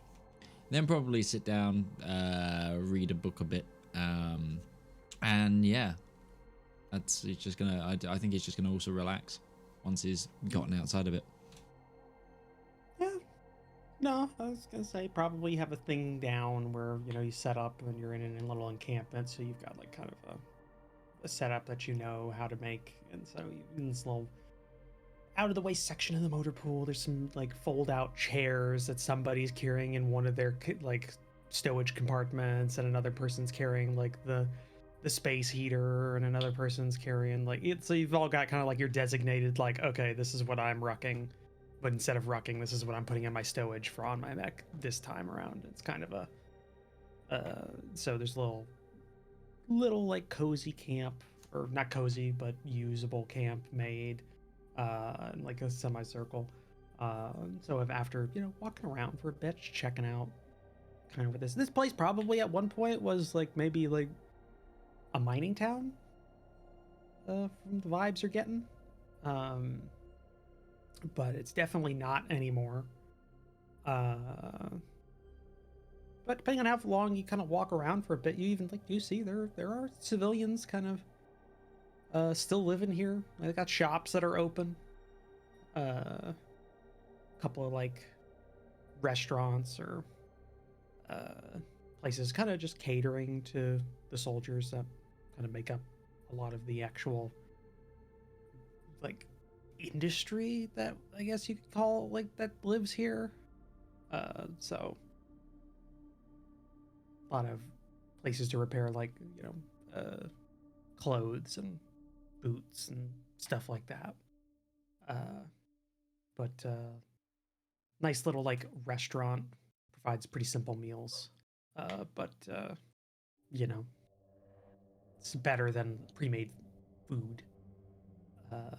Out of like a ration pack or something, or whatever they hunt in the hills here. And yeah, just general kind of vibes of a loyalist town that isn't really part of the rest of the vibes of the rest of the planet. Like it's like there's not a lot, because you've been in another town on Tandem that isn't occupied by Avari.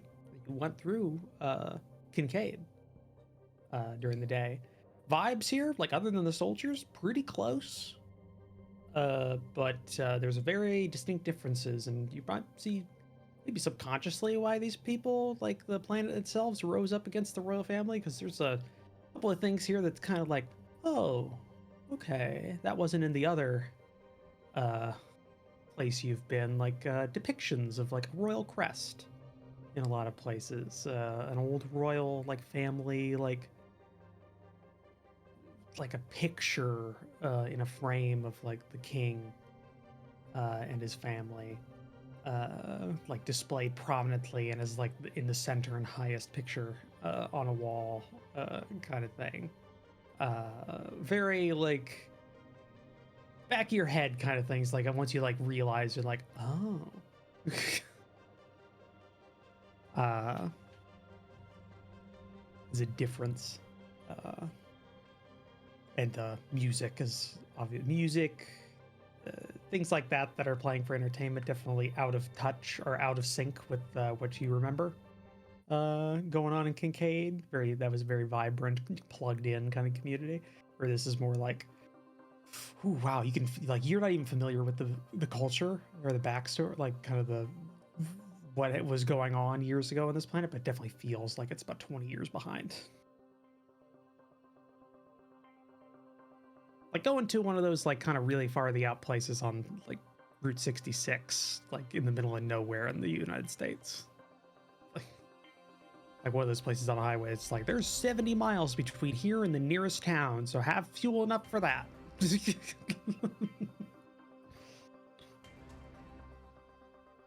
Like that one stretch on the A1 where you listen to the distance between like the fuel stops.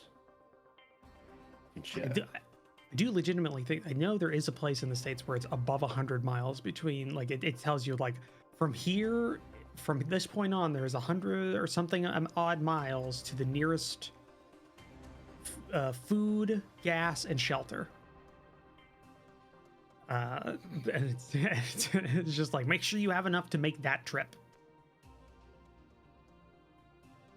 Definitely in some places. Red, we're going to find that place and go and drive it. I'll be pretty close this July, actually. I think to that. I'll be north of there, but I'll be going checking out. Like I'll be in Montana for a bit. And there's pretty sparsely populated. Let's say. It was one of the states I want to drive through. It's one of the states where like tumbleweeds probably outnumber the people. Trees definitely do. Cows definitely do. It's true, but then again, probably the case in Illinois too. That'd be pretty close. But yeah, and you finally get your way back to Camp Padre and settle in and read whatever you're reading before. I was just gonna say, yeah, it's probably not as close in Illinois, because no matter how much you want it to be true, Chicago is still a part of Illinois. I'm not one of those people that has a problem with it. They're the only reason the state is in any way not backwards as hell. Like that. Like Chicago. St. Louis. St. Louis is not in Illinois. No, I thought St. Louis was in Illinois. That's in Missouri. East St. Louis is in Illinois. Half of it is, so I wasn't entirely right. Not even close. No, it's like the fact that Kansas City isn't in Kansas. Well, half of it. Oh yeah, yeah. Again, Missouri. What was that? Yeah. I was just remembering about the fact that I'm pretty sure there are no less than 3 Salt Lake cities in the U.S. And only one of them are actually in Salt Lake. Yeah. Listen, it's hard to name things, right? It's really hard to name things. I mean, There's when you give a shit, 17 yeah. Liverpools around the world. There's more. I mean, There's 100% more than It's 17. hard to name I think things. 3 of those are also in Missouri. To be Yeah. fair, the UK manages to have 2 Newcastles. I know that there is 4 That's I swear different we've got more than castles. 2. I swear we've got There's more than at 2 least 4. Newcastles. No, I don't two, even want to two know how many cities Springfields exist. that are Newcastle. You got the Newcastle that's near the border of Scotland, and you got the Newcastle which is just at the north of the Midlands. Which one's the newest of the Newcastles? Yes. The Midlands one, because the Newcastle in the north is actually the old Saxon kingdom. This has been your Based as geography a lesson capital. combined with So history lesson. The Here, I'll newer answer. one is the Midlands one. Two. This is pretty standard for the Tuesday crew in general, to be fair. Also, most of the Midlands places in the think- US were renamed by the settlers from Europe, so it's entirely. It makes perfect sense that there's like 17 different Dublins across the US states. If you would like proof of this, New England. It's There are- also disgustingly wet, rains all the time, sun never comes out, and is cold. There are Why is eight, the point? They're there on are point. 8 Newcastles that are independent locations within the UK. There are also some that have subsidiary Newcastles. Really, under- independent Lost your locations right that are to in- your image. Oh, Right. why is that doing that today? I don't know why. There's 8 Newcastles in the UK, and that's not including some that have, subsidiary Newcastles beneath them. So I don't think we can Yeah. talk. And that's only the Newcastles that are in English. There are going to be Newcastles that are in Welsh or Scots or Irish or. and That's other actually languages. including those. But I will say that there are more Ah. Newcastles in the US. There are more Newcastles in the USA. Yeah. Yeah. To be fair, I live very close. I mean, I live closer. I live closer to New Egypt or Little Egypt than I do to Chicago, and Little Egypt is a section of Illinois. I It's just the find bottom it- third of Illinois that is called Little Egypt because the tip of Illinois has a place called Nile. See, Sure. I just I've find weird- it. I just. Or it's Just read Cairo. It's about a Little Egypt. it's Cairo, Illinois, and they called it that because it's the intersection of the Missouri River, or not the Missouri River, the Mississippi, and I think it's the To get us Illinois. back on track, I'm going to give us one last fun fact, then we need to get back on track. Bristol, Tennessee is closer to Canada than it is to Memphis, Tennessee. Huh. There's your daily fun fact for a state from the U.S. I just saw Midge Let's have get an back to Lancer. existential dread run through his brain right there. He's just like, it's just like, I saw Midge's like fucking map game player brain just go like, no.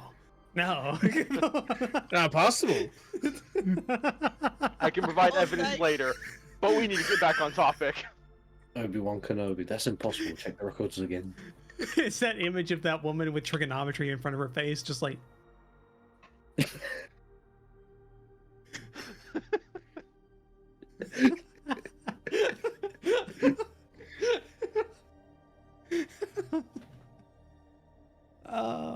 Fuck. One quick thing: it's Newcastle, not Newcastle. Newcastle. Look, just because you come from the posh part of England, Oh, me. I just need the Posh soundboard of guy. the get on with it. Yeah. she comes from south from me, so she's posh.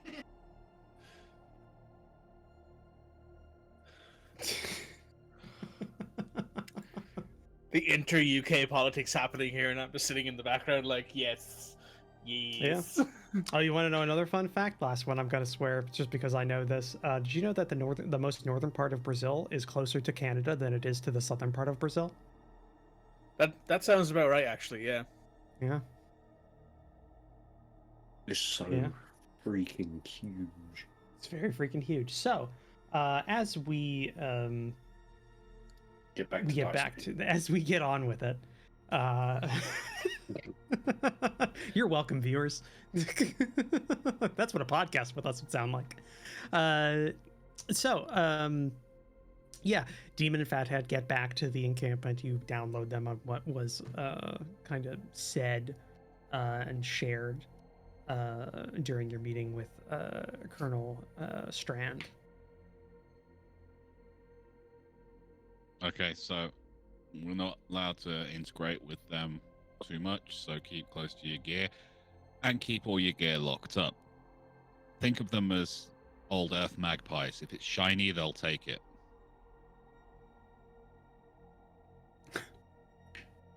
The one bird that survived. Survived by accumulating.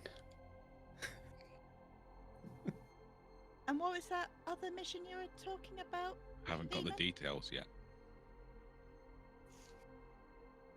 Which actually doesn't take long for those to come in, as you are given a kind of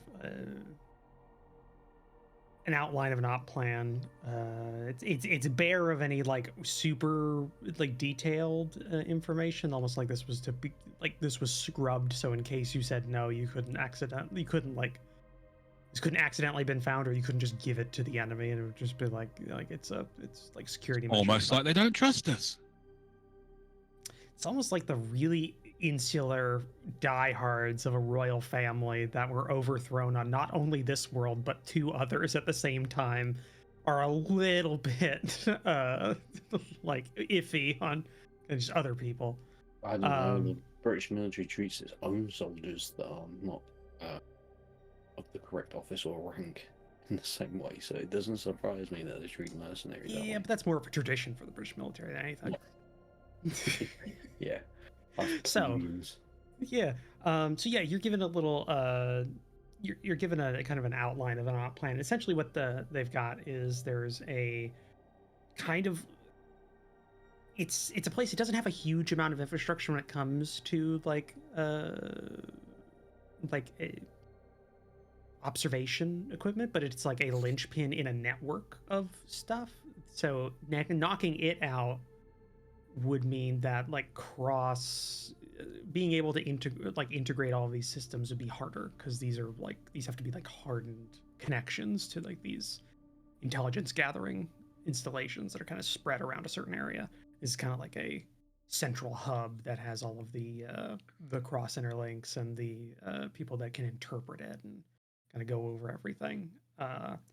So it's not about destroying a whole bunch of like very expensive equipment. It's about knocking out that little nerve center to then knock out the efficiency and ability of the rest of that equipment to be useful. I think and they've got a couple of teams nearby, and essentially what they were originally planning, they were trying to get a couple of more mechs up and running from their kind of really like dead stock of equipment.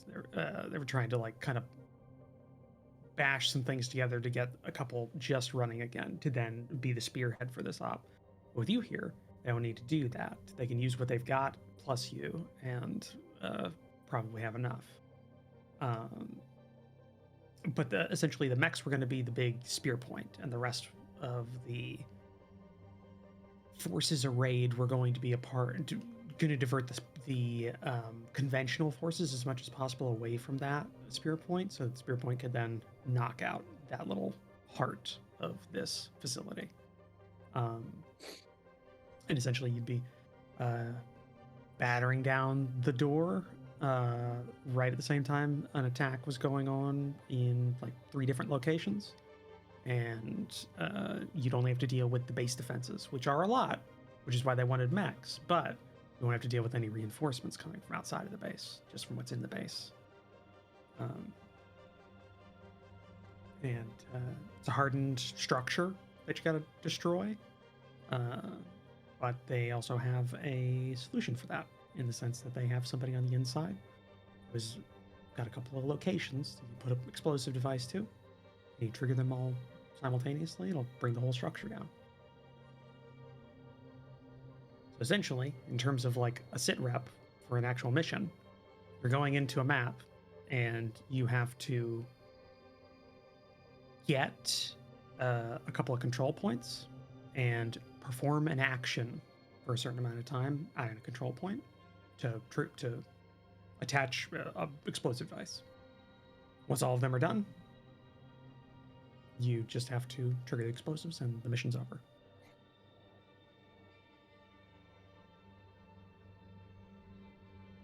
Fathead? Yeah. Thoughts? Sorry, what was that? Thoughts? What are your thoughts? No, I can hear you now. I actually legitimately couldn't hear you. I have that effect all the time.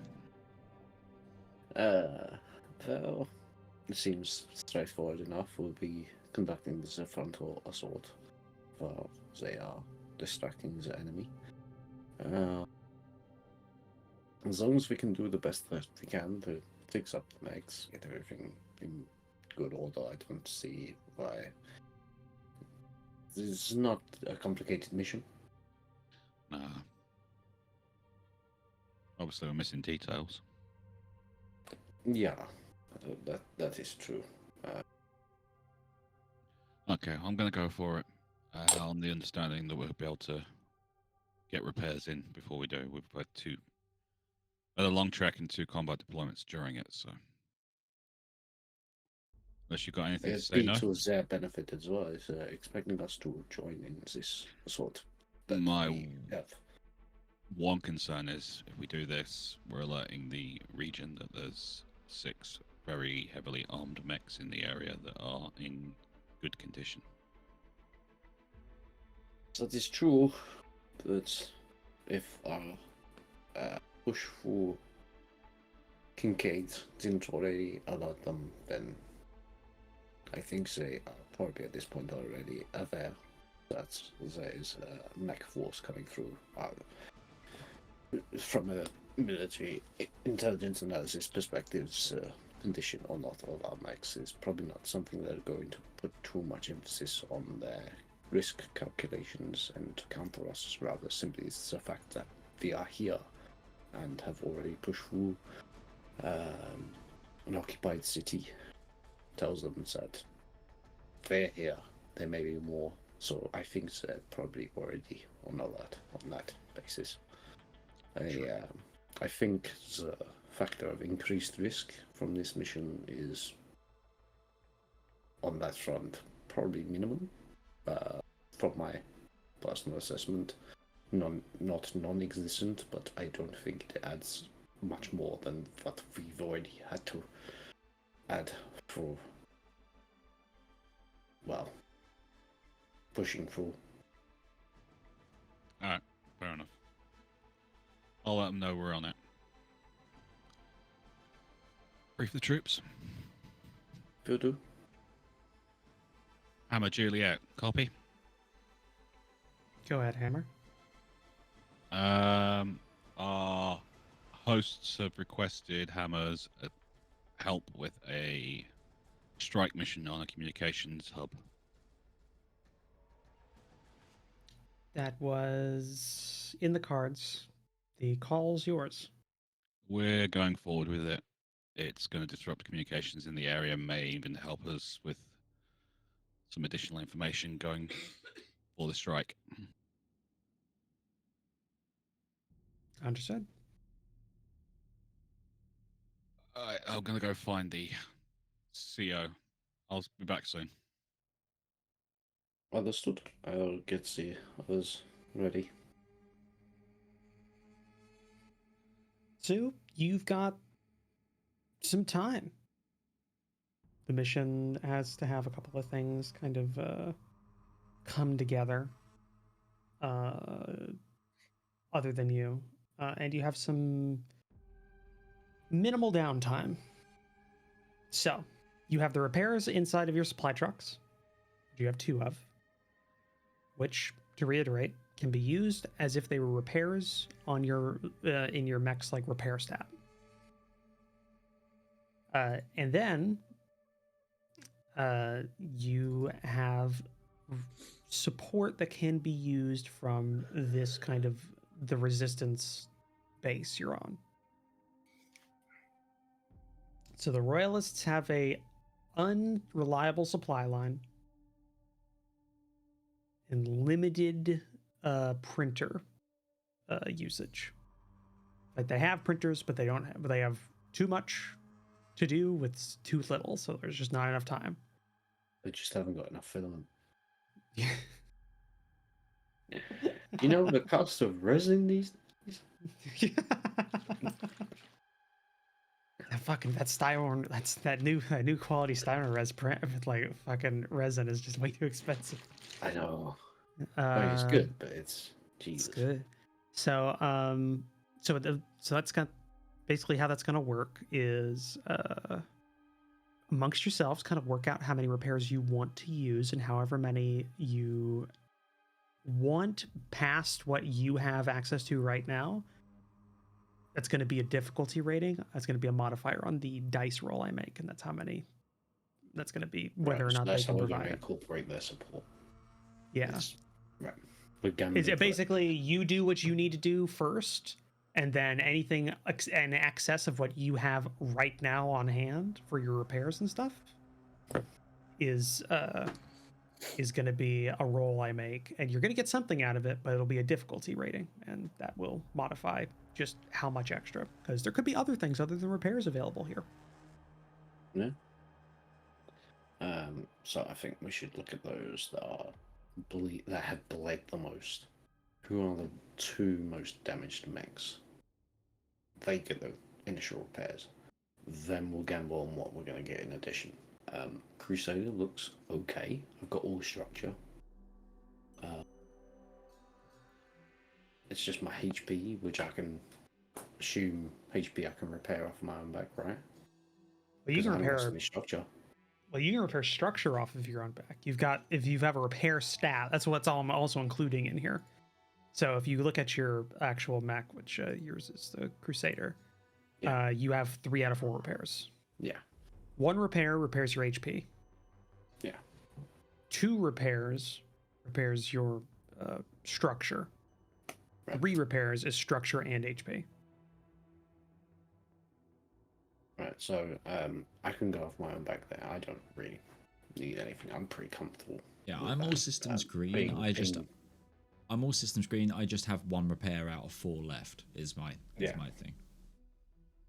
So any damage basically taken on this mission is going to be relatively permanent. I think that's going to be across the board for a lot of us. Yeah. Reaper. I'm down to 3 HP in my current structure. I'm down a structure, and I have 1 repair left out of 2. Like, yeah. Or Ursa. I'm good, boss.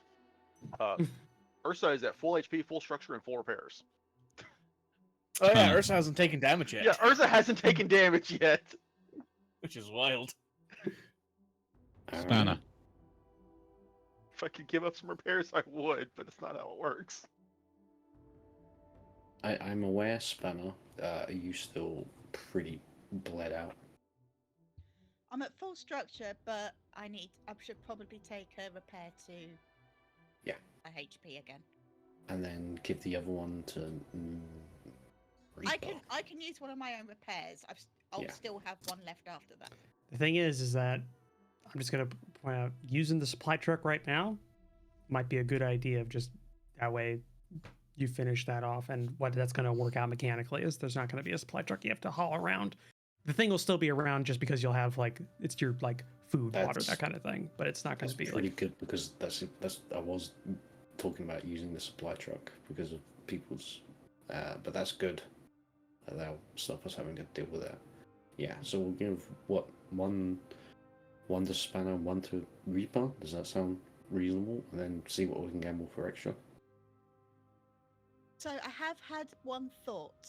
Okay. So I have Grease Monkey and part of that is unsanctioned capacity upgrade. While resting, you can spend 2 repairs to replenish 1 use of all limited weapons and systems. Does that include core stuff, Roach? No, core is a different thing. Systems and weapons would be the grenades, the deployable cover, or turrets that aren't recovered, or things like that, or Ursa's daisy cutter, which those are limited weapons / systems.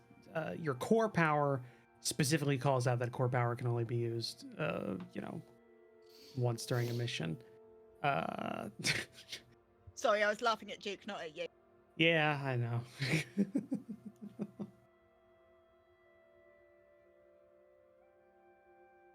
So if needed, we could use a couple of repairs to replenish Daisy Cutter or something like that if needed.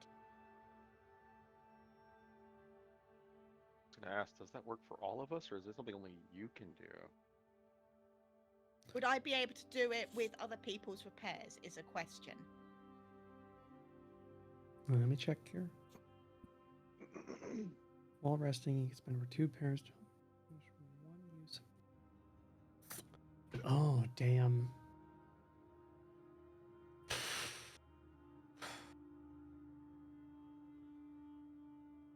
I'd say it's something you can do for others, but you have to spend their repairs to do it. Can't be a repair on your mech. It has to be, it's a mech-based thing. So then I'm That going to sell makes this to you, sense. Roach. I have 8 repairs to use. Oleg has a lot of extra miscellaneous equipment for the Tortuga that he's using. For my downtime, could I try and gamble like 3 of those repairs to try and get more miscellaneous equipment that the group could use to either get their limited systems back or make repairs to their mechs? So many repair. By say like trading with the locals for what they have. For example, repairing my hardpoint so I can install a grenade launcher or something. Well, if you repaired the hard point, it would just go back to whatever you had on the hard point initially. It's part of the hard point. You just basically, or you just get the weapon back. You repair the weapon. Can I do that with my repairs? Not normally, no. Okay, how about this? Before we go into that's a whole other thing. Sure. That's a whole other thing. I was talking about downtime, so we can wait for that one. Yeah, well, technically you're not in downtime. This is just like this is according to rules. This is technically just like this is a rest period. But okay. Like a short rest. Yeah, kind of. But okay. So you're wanting to use the 2. You're going to use the 2 truck repairs, one on Spanner and the other one on who else? Was it? Reaper. It was Reaper's like Reaper to get their HP back. So one on each, so they both get their HP back. If you'd like to get structures back, either of you can spend your own repair point to make that a double repair or a triple repair, so you can get more back. If there. I don't need to. Okay. But Reaper, if you want, you could instead of getting the HP back, if you wanted to get a structure back, you could double up on that repair, or you could just take the one from the truck to get all your HP. I think it's essentially 2, I think it's a dozen in one hand and 6 in the other it's a dozen and 12 because like going up in the structure basically gives me 13 HP, but healing myself gives me 13 HP as well. So it's more or less the same thing. The only difference being is that I couldn't auto kill. I don't think I can auto die with 4 structure is the problem. It's the only real advantage there. Yeah, your first structure point down, you're not going to die immediately. But the more structure you go down, the higher chances it becomes after the first one. Yes. So that is the thing. That is the thing you're risking. But okay, so you're just spending the 1 truck one to get your HP back, and same thing for Spanner. So you both do that. Cool. All right. I've just done mine. Okay. Me too. And so excess repair. So there's no excess repairs you want to get from the locals past the ones you already have in your pools. It's more now you're just wanting to try and get something from the locals for the support, other than repairs, like as in like re-ups on limited or repairs on like weapon mounts kind of thing. Is that what Oleg was talking about? What Lake was trying to gamble for? I'd like to, if I can repair a weapon mount, I'd like to. Okay. So, all right, I'm gonna make a mechanic wholesale out of my brain. So, because this was different than what I thought. I thought you were gonna. I thought there was a bit more repairs needed, so you'd be spending, have more coming in from there. But if that's not going to be used, then I'll have to rejigger it. So okay. Oleg, you have 8 repairs. Yep. And downtime has 4 repairs. To spend. Okay. Pooled as a group, how many repairs do you want to wager to try and get something from the locals? Like a repaired weapon mount, or I guess like a replacement AR for downtown, some daisy cutter reloads or just general reloads for any reloadable weapon that's currently low? That kind of thing. How many do you want to spend? Just to start us off, I'll throw 3 at it. Okay, so 3. I'm only do one roll, so this is for the group. If it's like going for like reloads and things like that, I don't have any reloads. It's just that weapon mount, so. No, it's a pooled thing though, as I'm saying, is the better roll, the more you're gonna get out of this roll for the group that you could then use, which could include that. So Roach, so how much do you want to provide to the pool? I got 4 left, so put 2 in for me. I only have 1 left, sorry. Okay. Okay. Anyone else? Just asking. Going once. the amount I'm Going twice. Okay. So that's 3 from Ursa, 2 from Demon, 5 total. I'm not putting any in with the amount I keep getting stabbed. I've only got 2 repairs myself left now. Oh, that's good. What I'm gonna do basically is that's kind of on the fly reversing the math I was originally doing. So what that's doing is that's bringing down the DC by 5 from the original also DC. leverage the fact that Spanner is a grease monkey herself and would know exactly what we need for our mechs. Or at least know how to cobble something together. So if this is a situation where one of her skill triggers could be used to roll for the DC rather than just a flat D20. It's not a skill trigger; it's an actual talent. Okay. For the thing. But what I was going to say is that there's a limited amount of time to work on this, and part of that is repairing your mechs and everything like that, and doing this wheeling dealing. So I don't think there's as much.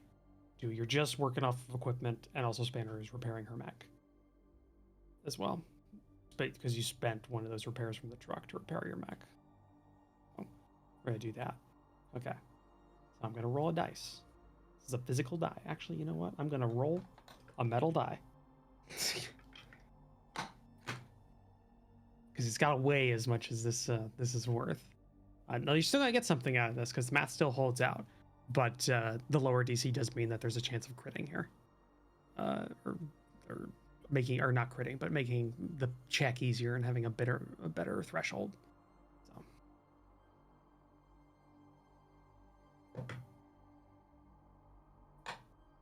Okay, so let me look at my notes.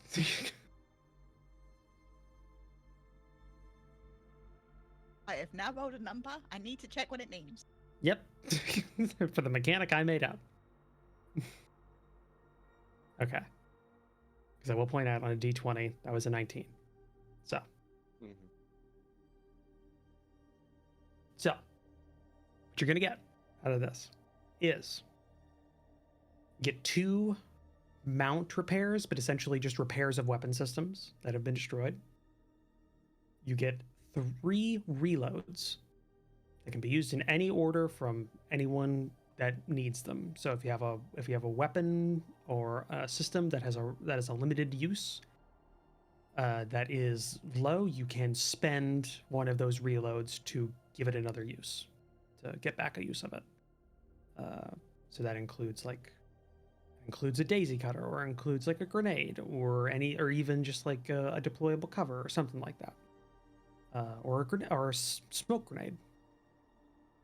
That's which I actually think smoke grenades recharge between combats. Or no, they don't. They're limited use. Like the daisy cutter.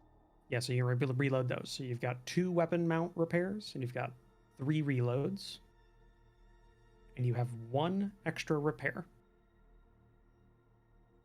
that can be spent however you want to.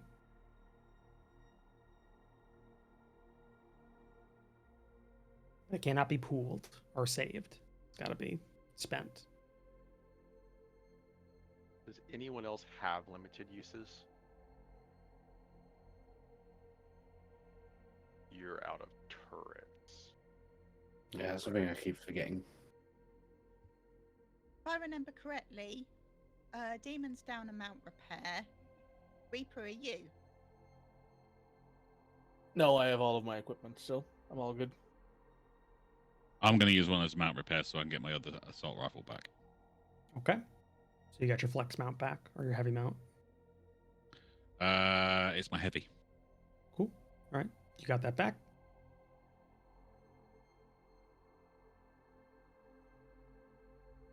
I'm not too hard up about my smoke grenade. I got 2 of those left, but I would like to get my daisy cutters back.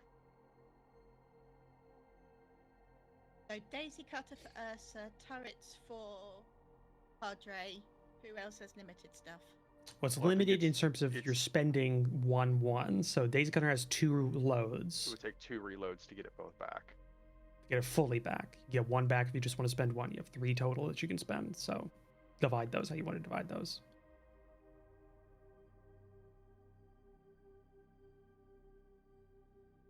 Are they the only limited use items that we've used? And the turrets from Padre. Yeah. Cutter. It's the smoke grenade has been used. Currently, from what I can tell, 2 Daisy Cutters have been used. Smoke grenade has been used. 4 turret drones have been used. I don't think anybody else is down any equipment that they've spent that isn't just a reloadable. So yeah. I didn't think so. Tell you what, I want 2 daisy cutters. I'm sure Padre wants 2 turrets. Why don't we just roll a d20 off for it to see who gets what? Just be fair about it.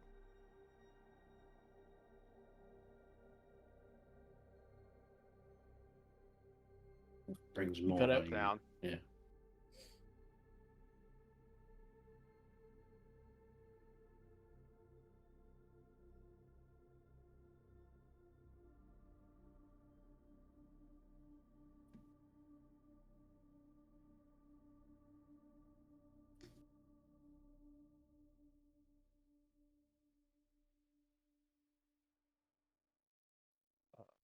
Well, at the very least, I still think you should get 1 of those turrets back at the very least. Okay. I'll get back my daisy cutters. You get a turret, and that still leaves us with a repair if anybody wants to use a repair. Question. who is down any HP? Question. I have all 4 of my turret drones because I've been more busy doing force field stuffs. Could I give some to another person? That's not a mechanic in the game, but it sounds like it should be, honestly. Changing on identical equipment. Well, it depends on if it is identical. Your mech is a Harrison Armory mech, right? Fathead? Yeah. What is your mech? Okay, that was going to be the limitation I was going to say because they would use different.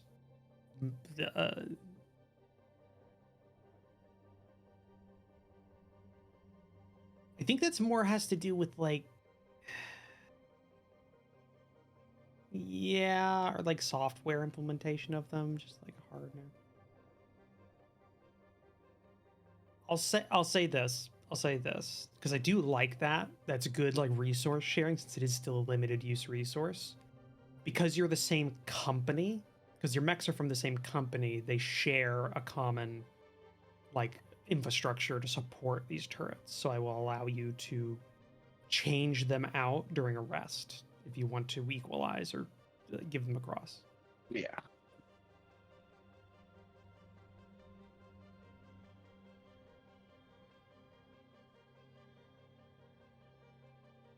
So, how much are you giving Padre in terms of turrets? I'll Fathead? give 2. Was that 2. And then I've got 2. So you'll have 2 and he'll have 3 because he just got 1 back from the reload. Yeah.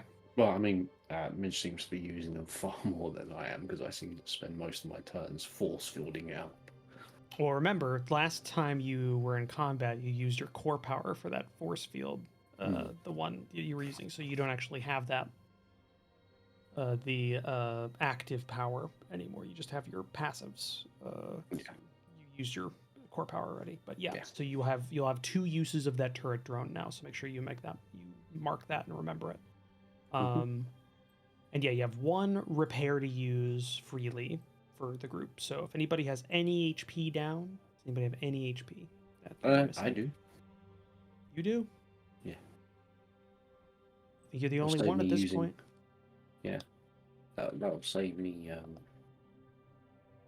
using my repair then, so I'll actually have 3, because I can't thought I was going to use one of my repairs. So there you go.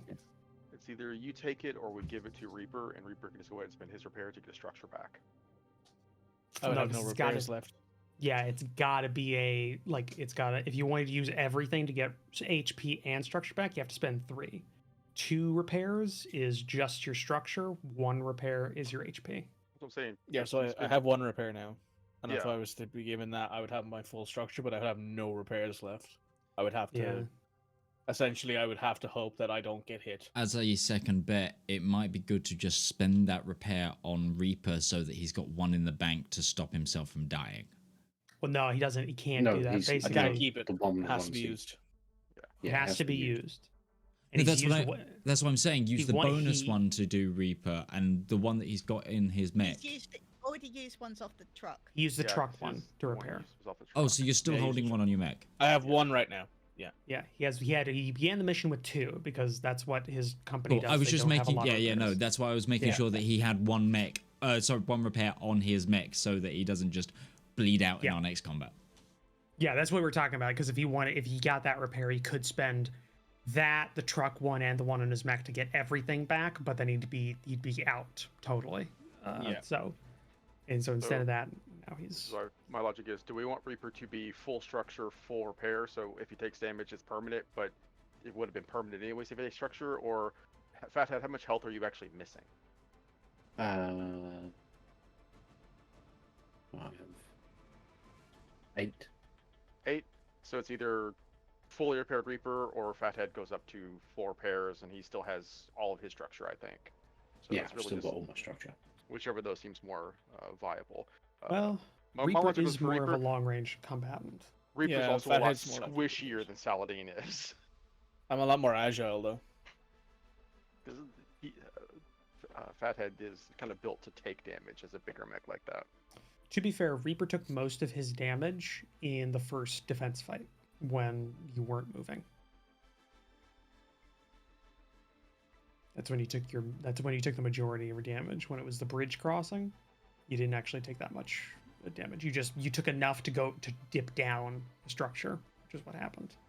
Ultimately, Yeah. it's up to Reaper and Fathead because it's you two are the ones that it affects. So I'm Reaper- flexible.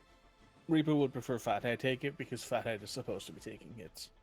Yeah. And Okay. I think it makes more sense for him to hide away and be what he is compared to having him fully repaired.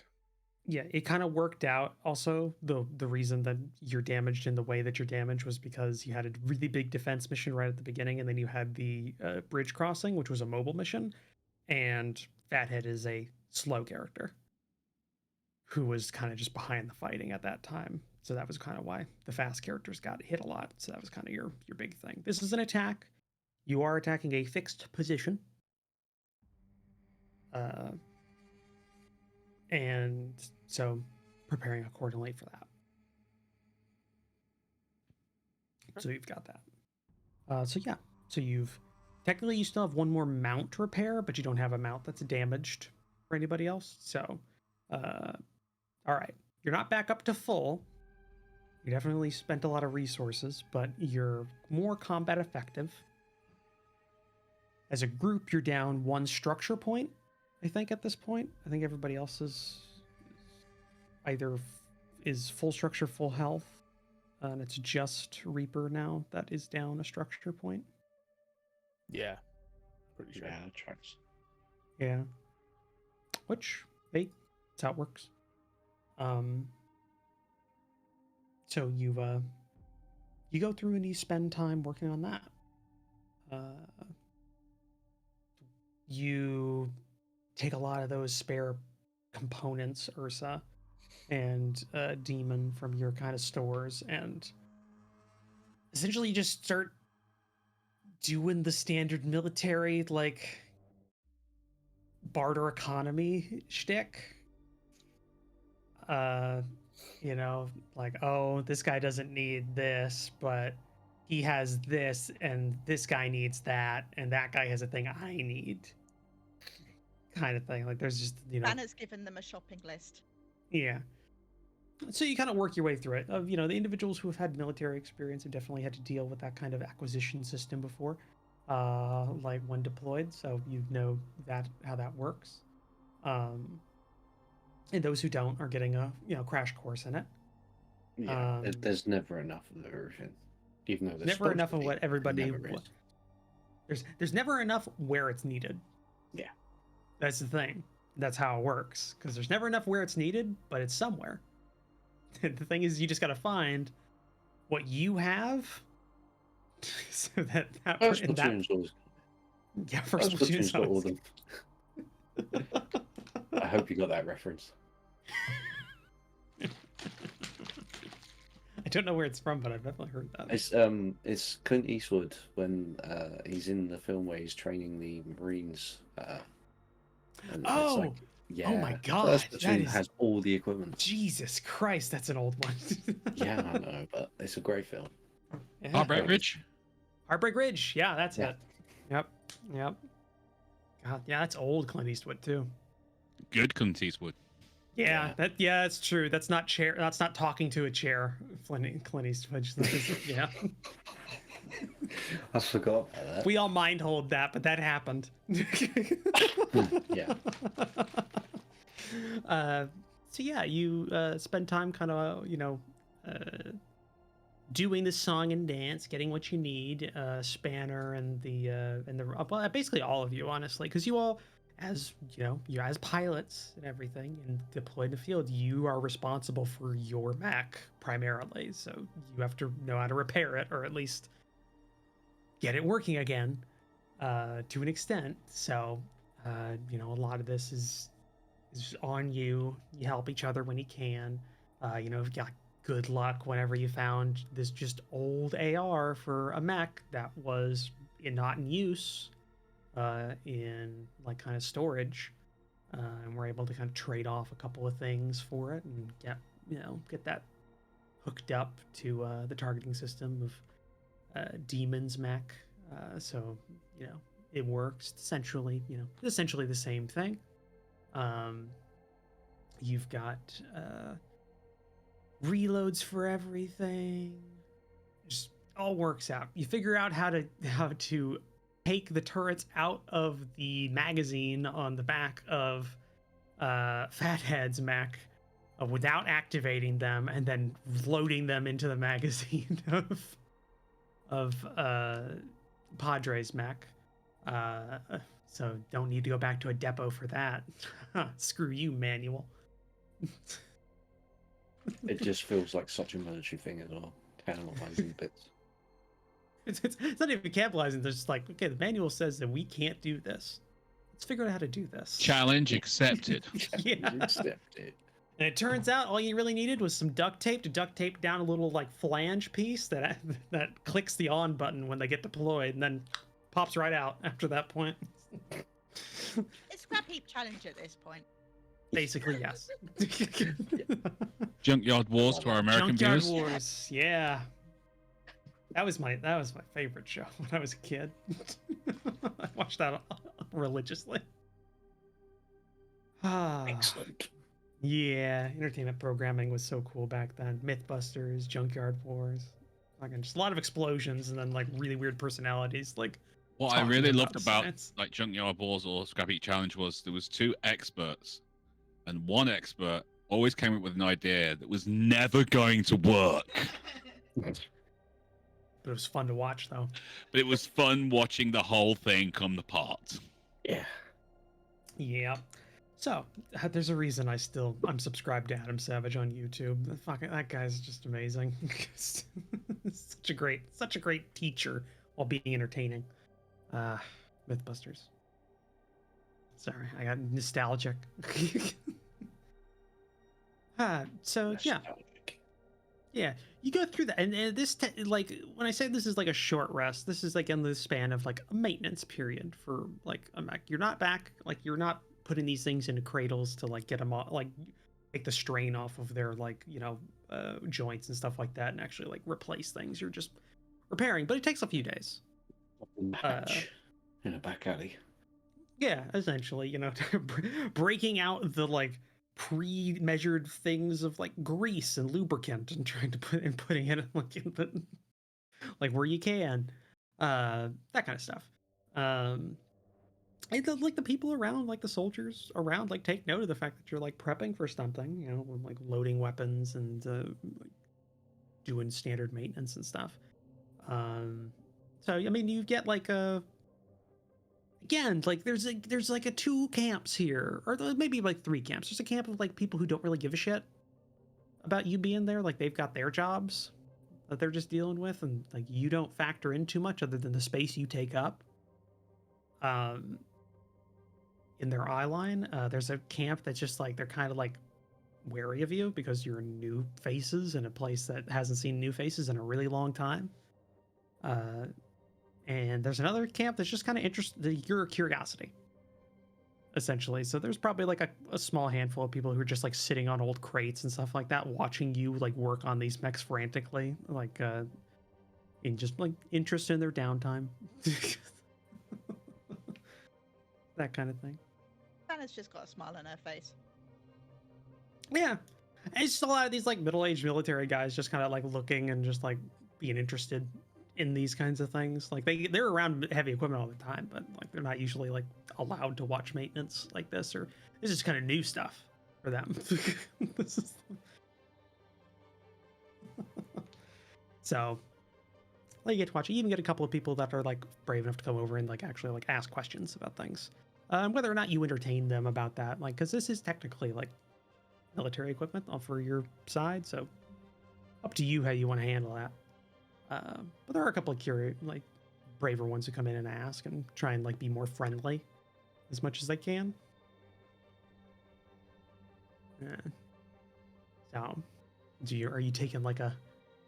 You were told to kind of like not fraternize too much with it. Are you like normal order, like the orders you normally get? Are you bucking that trend hard, or are you actually following it this time? I give them a friendly. Sorry, I can't tell you. Okay. I'm not a dick about it, but it's more like, sorry, it's classified. How long has Spanner Even if wanted it to is- say that in her life? Yeah. She still doesn't really want to be a pilot, so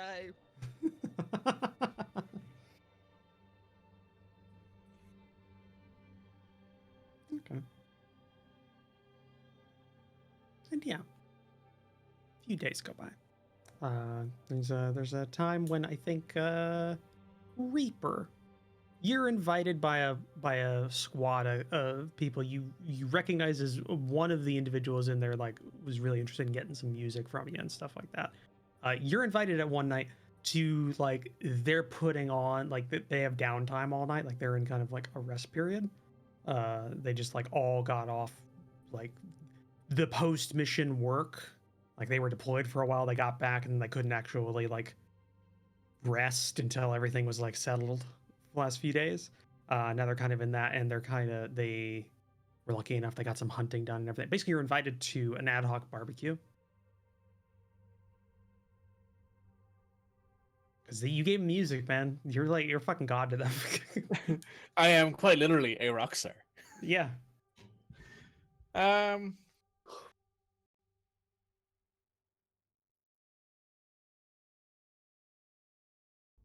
Yeah, I think he would have to.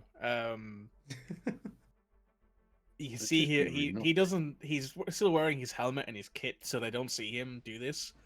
But he goes, "Hey, demon. Yep. I just got invited to a barbecue by these guys for providing the music. You want me to see if I can convince them to let all of us go?" Convince them. If you can let the rest of them go, I won't go.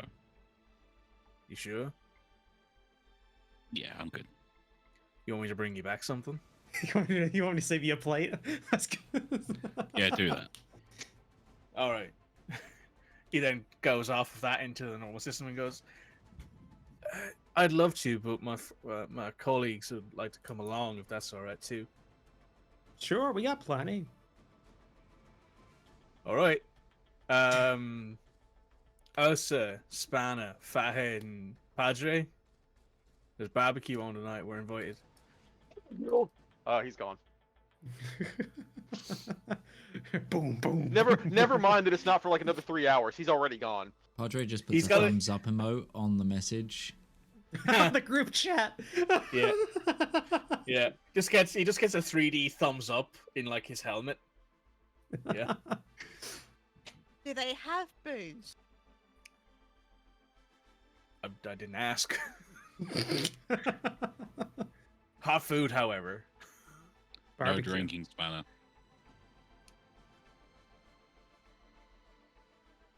Yeah, I'll come for a bit. Okay. Yeah, you'll go. It's like a little half dozen guys, guys and girls that are just kind of like, you know, they're still in uniform and everything, but definitely like, you know, front of the uniform jacket's open. They're just in our undershirts and like their trousers kind of thing. Like it's just very like kind of low key. Some music's going on in the background, a mix of the stuff you provided and a few of the other things that were provided by other people and just what they had available. So there's a very big dichotomy between things, but it's like it's new entertainment. People are enjoying it. You know, that kind of thing. And yeah, there's just like a small little pit fire that has been set up, and a very big carcass of something that was recently hunted and gutted and like prepped is like slowly cooking above it. And if you ask, Yeah, I'm getting hungry now. Yeah, if you ask, they just say, "Oh, it's like a rattleback." They kind of like they were little infest like all these like hills and like crags and stuff. It's like a Terran. It's like an old cradle rattlesnake, I guess, in a way. But you can see it's quadrupedal.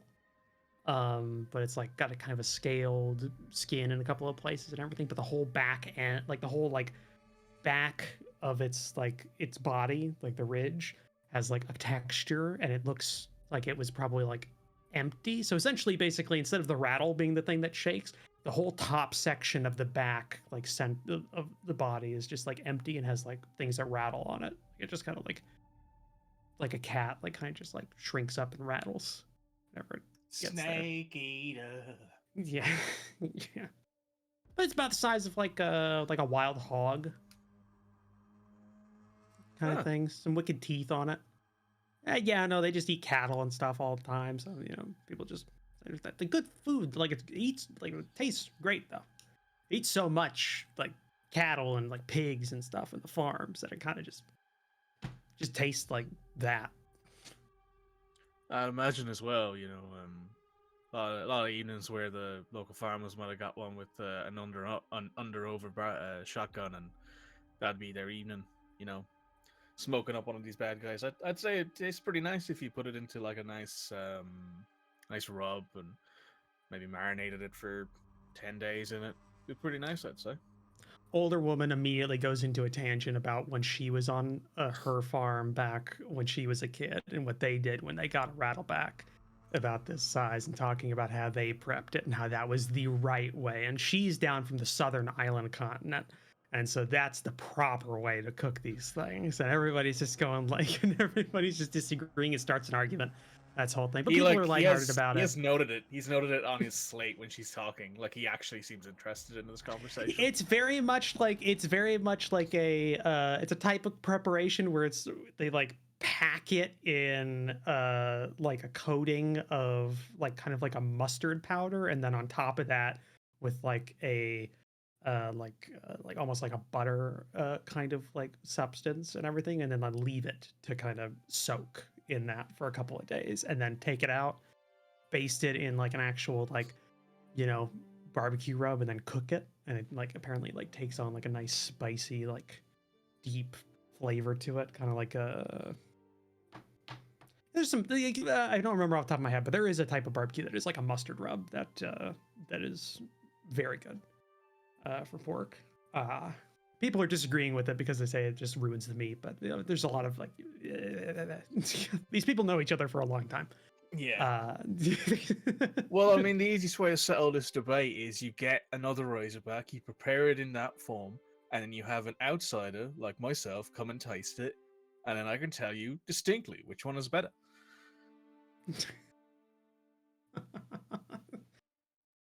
it's going like that would be the right way, and it's like, yeah, Mary, it would be the right way. Yeah, but you can't get the spice here because it's only down south that you can get it, and that's that. Or if you get it here, it's not the right kind. It's the dried stuff. It's not fresh. It goes on. It's a whole night of this. Just This kind of woman back and forth. definitely has like a Opinions. shelving unit of spices that she combines for this, like actual like or a greenhouse that she might have had where she grew these spices at one point. Yeah, grew up on a farm down south. Just joined Yeah. up because she wanted to get off. She wanted to get away, and now she hasn't been back home in like 20 years. And she's just like, yeah, I'd rather go back. But they're just kind of there. Yeah, Spanner. Do some talking. Can Spanner find a spot near the fire and pull up local like constellations or star charts on a con and try and figure out what stars are which and whether there's any planets she can see and things like that? Or how many moons are there on for Tannum? Oh, on Tannum itself? Tannum. Hold on, let me look at my notes here.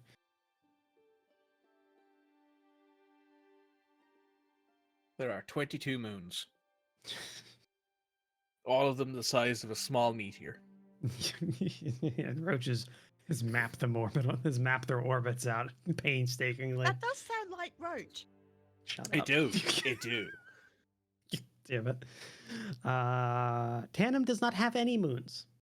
Oh, so it's It is stabilized because it has a particularly close orbit every 5 years to its nearest like orbit neighbor, like the planet further out. They kind of cross close to each other, and it stabilizes the wobble. Okay, so no tides either then. Interesting. Yeah, Well, no, Okay, Tannum- I'm Star gonna would do affect a it, bit right? of planet watching and stargazing and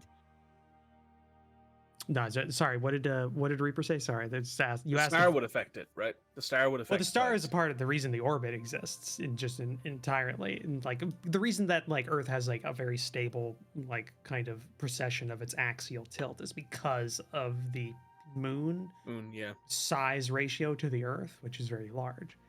Tandem does not have that, so it would actually wobble really erratically, but it stabilizes because Tandem 3, which is an uninhabited kind of dense rocky planet, gets kind of close enough to kind of help stabilize it every about half decade.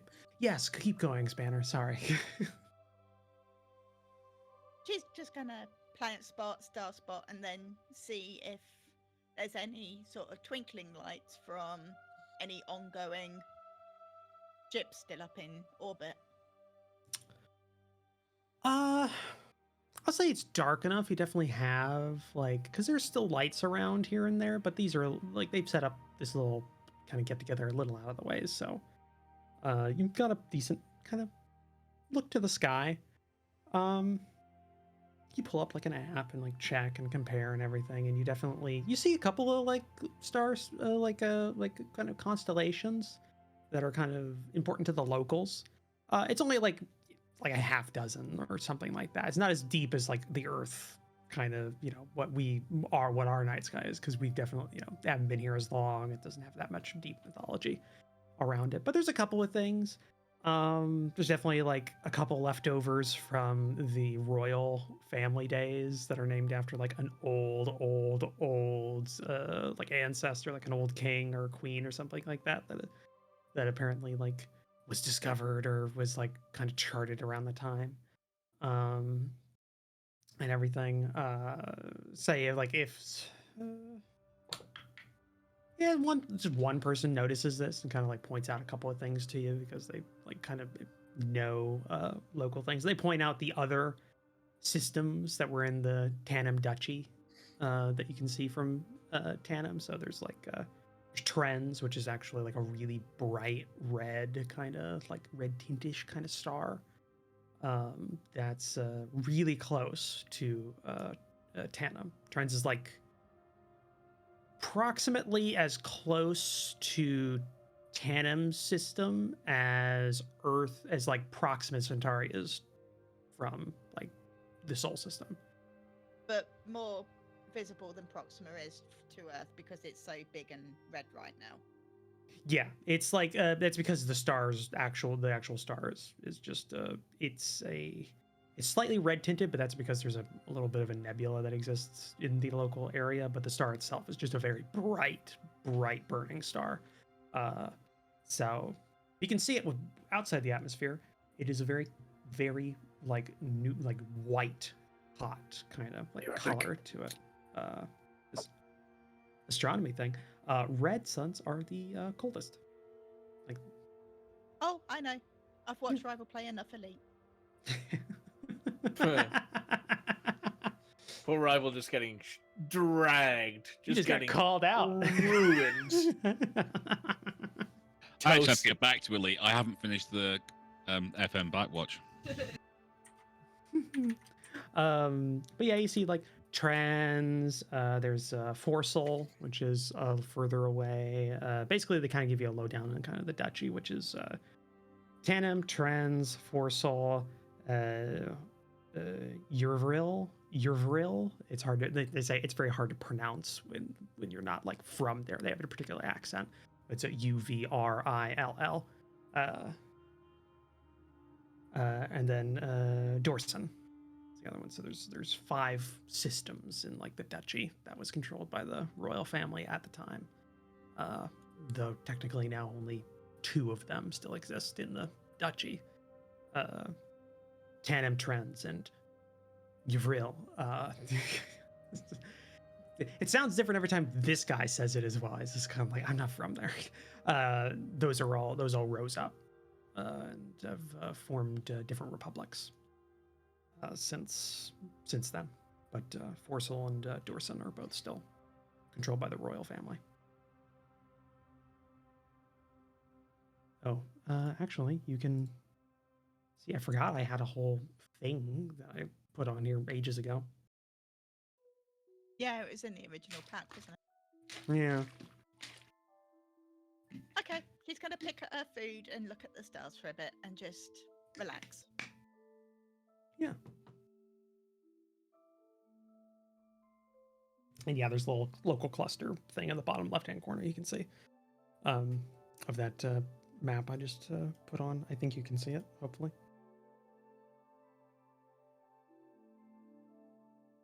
Yeah, token vision's turned off, so you should be able to just see the map. Right? Okay, good. All right. I was getting no feedback there, so I wasn't sure. Yeah, so you spend your night doing that. What about the other 2 who are here? Because Fathead's not here right now. He's taking care of his kid. Oleg, enjoy the food. I imagine it is just. This is the first opportunity. Look, actually, no. This is not the first opportunity he's had to refill because they eat when they were in the city. So this is just opportunity number 2 of. This is not rations. This is not, freeze dried, whatever the hell was on the spaceship. This is real food that has been made. And while he loves all food, he definitely appreciates the real thing in that same regard. Yeah. Doesn't taste that bad. The local cuisine definitely has a particularly bent towards a certain taste profile, but it's not like unpleasant or anything. They're very much like trying to gear towards that like what's the thing? Almost like a kind of like a pickle salty or pickle sour kind of like thing. Like there's a little thing that's just the rubs and like sauces they use when they cook this thing. It's kind of like the bent towards that. Not bad, but it's different. Reaper will be sure to save a nice plate for Demon.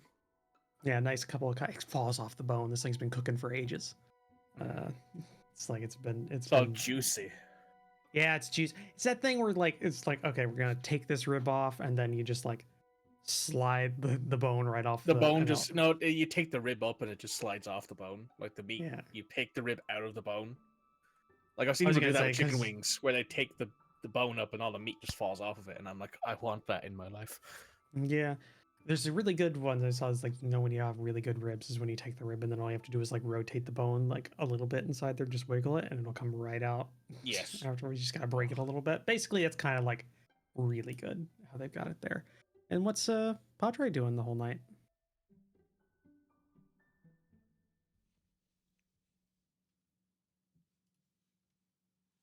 I think, well, Padre's gonna. It would be rude not to eat any of the food. I think he's just gonna,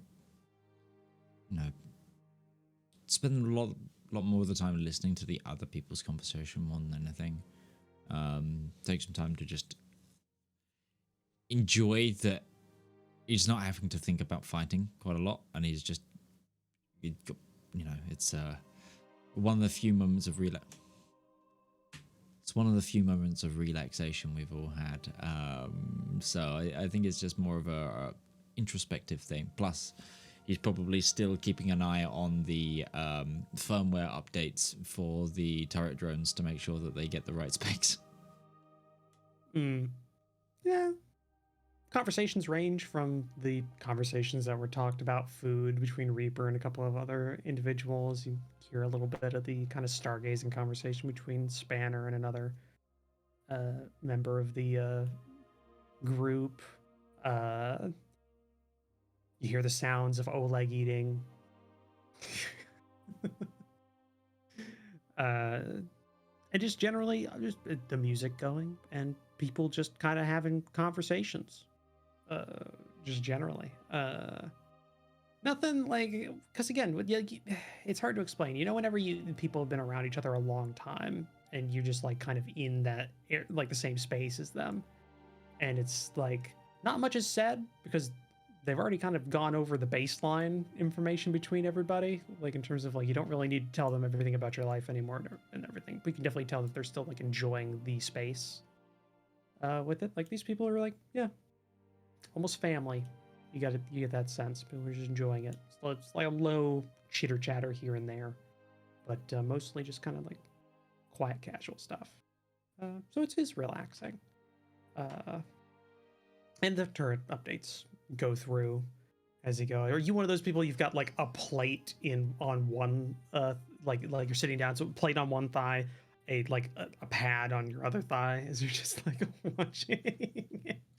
Padre's a iPad kid.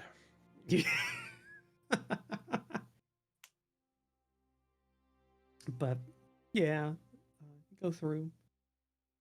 Generally good night. I would ask what Fathead's doing, but I guess Fathead in game went to the bathroom and just hasn't come back yet. And while everybody's gone, what's Demon up to? Demon is basically keeping an eye on all the equipment and mechs. And basically going over the information we have now from like Juliet and the Colonel. Doing the good commanding officer thing. Let the troops chill out, relax. Yeah. While keeping head in the game. Kind of probably have like a makeshift little almost there's like a covered little area where you can like lay out a map or lay out like documents and stuff and some like overturned like ammo crates or something to sit down on, or makeshift fold out table. chair. Yeah, just kind of so you can work. That's pretty much all Demon's doing. It's keep an eye on the equipment because we've been told that people might go, ooh, shiny. And while everyone else is kind of releasing some stress and whatnot, Demon's job to keep focused. Yeah. And them alive.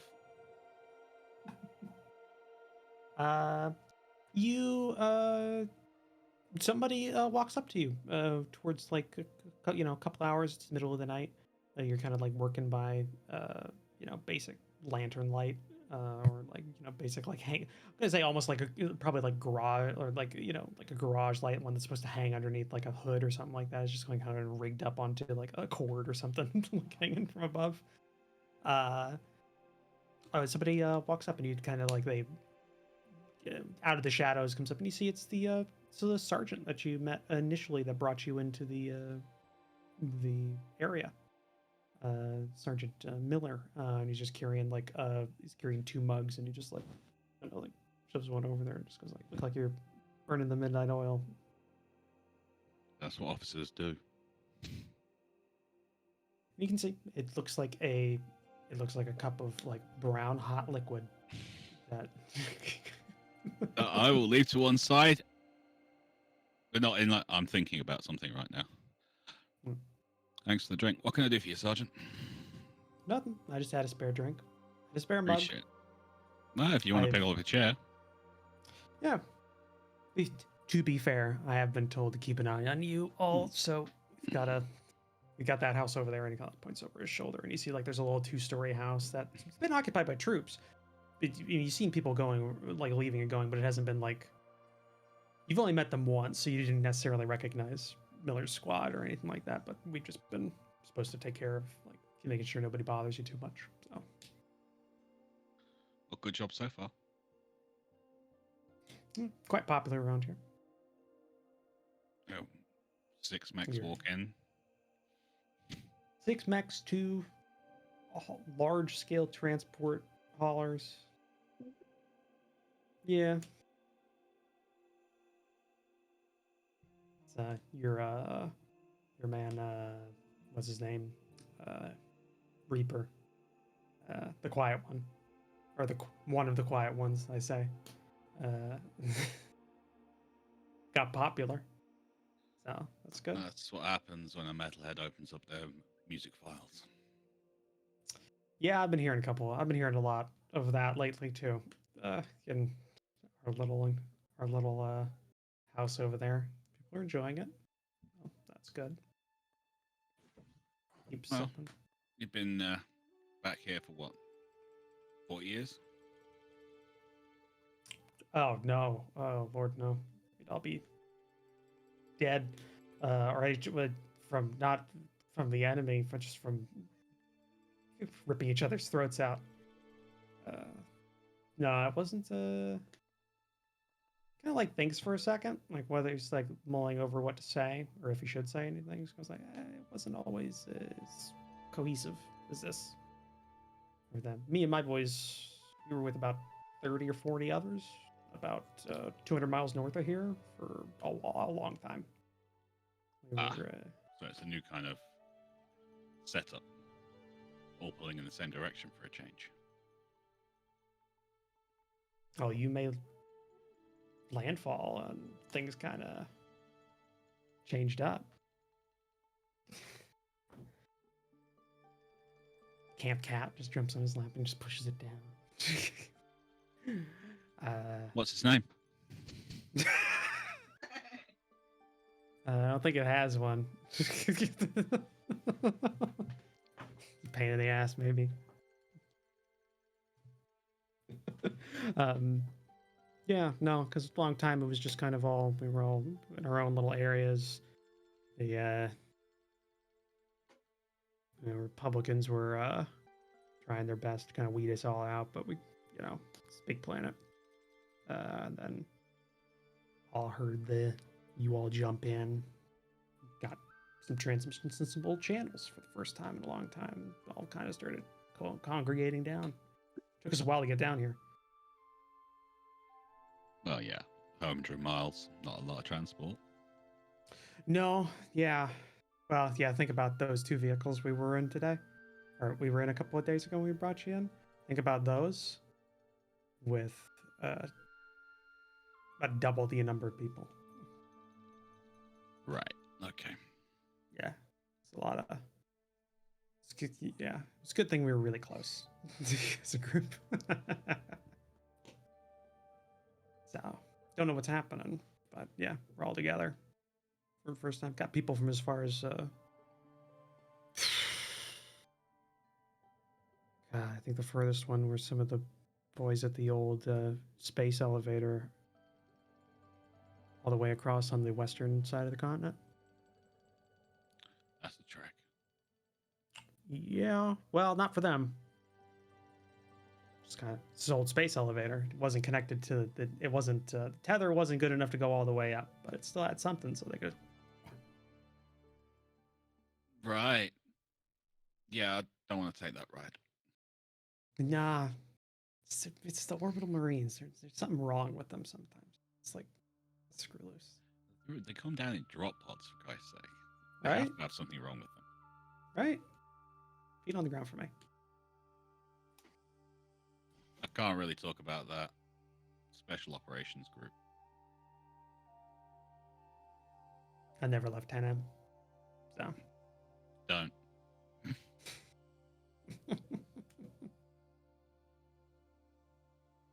Yeah. I think it's awkward, kind of quiet for a while. Well, Sarge, I've got work to do. Your Yeah. boss asked me to help out with something, and I've got to figure out if we can. Assumed. Saw you all getting ready for something. Didn't think, didn't hear about anything scuttlebutt from out in the plains, so I assumed you still had a little ways to go for whatever you're doing. All No, right. we'll be around for a while. Good to know. Good to know. Your whole group, they're fine. They're out. I got somebody keeping an eye on them. Appreciate it. Yeah. Yeah. Good luck. If you want any more of that, point points to the coffee that's slowly growing a little bit colder and colder as it goes. We gotta. Don't tell anybody, but we were able to get ourselves like a whole bag of instant coffee. Well, a couple of weeks ago, and we have a working kettle.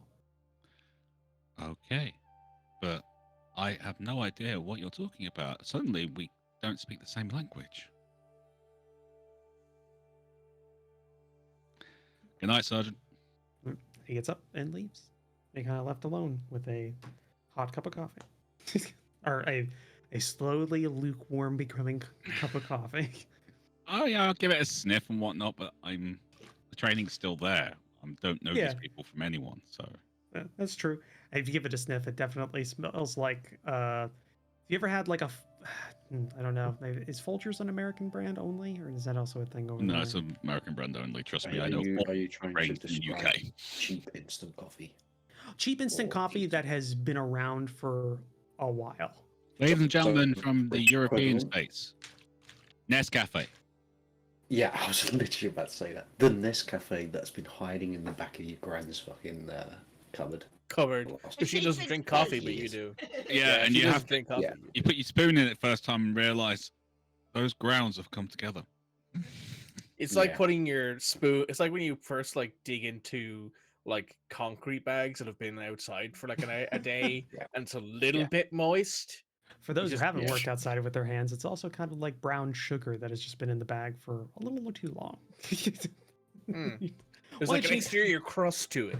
Yeah, you need to like hit it with a hammer a couple of times to get it back into. I mean, we're literally describing the coffee that comes with the ration packs for the British Army as well. Nescafe sachets, the little Yeah. sachets. Of Nescafe. Basically, you Fucking think what they great. got is Half they a cup got of a- coffee at triple the caffeine strength.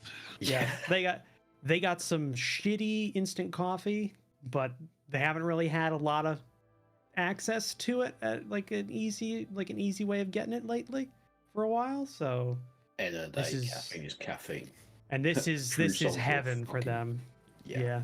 Yeah, this is heaven for them. They don't have to just like down like a caffeine pill or something like that. They can actually like the- enjoy it. Yeah, it's like the modern. It's just crazy how like the modern military these days is run, and this is both a UK and a US thing. I've noticed the modern military is now run on different different flavors of Monster. Like, literally, and it's just morale in a can. It's Morale horrible. in a can? It's, Jesus it's Christ. morale in a can. Again, that's good. No, honestly, ask any modern Oh, I day, know. like, recent US soldier, and you'll find it's the same in the UK as well. To be like, fair, Monster. most of the That's soldiers it. I know, they don't come from the era when Monster was it. It was different, like Yeah. special branded, like military only, like caffeine drink, Yeah. like energy drink things. I don't remember what it's called, but it was like, oh, this is like not able to be sold to civilians because you can't have a lot of this before your heart blows up, kind of thing. You get one can. If you have any more than one can, you're having a heart attack, no doubt. Basically, sort of like sports drink, isotonic type stuff, specific, like non-branded. I'm assuming, which is what we had as well, and it tasted like shite. Yeah, I don't remember what it was called, but it was something. It was Rip It. Rip It Honestly, energy that fuel. sounds awful. Oh god, yeah. Apparently, I've told it is awful, but it is. It was very effective in terms of it's just a lot of. I've heard Rip It at being used in a joking way, and you've just solved like what the fuck they meant by it. Like that's. I've always wondered why like U.S. soldiers of a certain like era like bang on about Rip It, like certain jokes to do with it, but you just blown the door off that and solved exactly what that was. Yeah, it's apparently supposed to be as cheap as possible. So it's $1 a can for a like 16-ounce can of it, which is like a monster can. Midge is buzzing in the corner like, I must have this. It's $1. No, because once you get past a certain amount of money that is spent on the production of this, I think we have our equivalent, and it's called Blue Lightning. Yeah, but just to point out, in that 16-ounce can, it has there is a version that has 160 milligrams of caffeine per 16 ounce, and another one which has 204 milligrams of caffeine per 16-ounce can. Fucking hell. There's also a 2-ounce shot version that is 100 milligrams of caffeine. No. Problem is, when you exist on caffeine, you start building up a resistance. I mean, like, why do you need think to I get have all more. this? Yep, that's a thing. That's made by the National Beverage Corporation, which is the most generic sounding name I've ever heard. That's a front.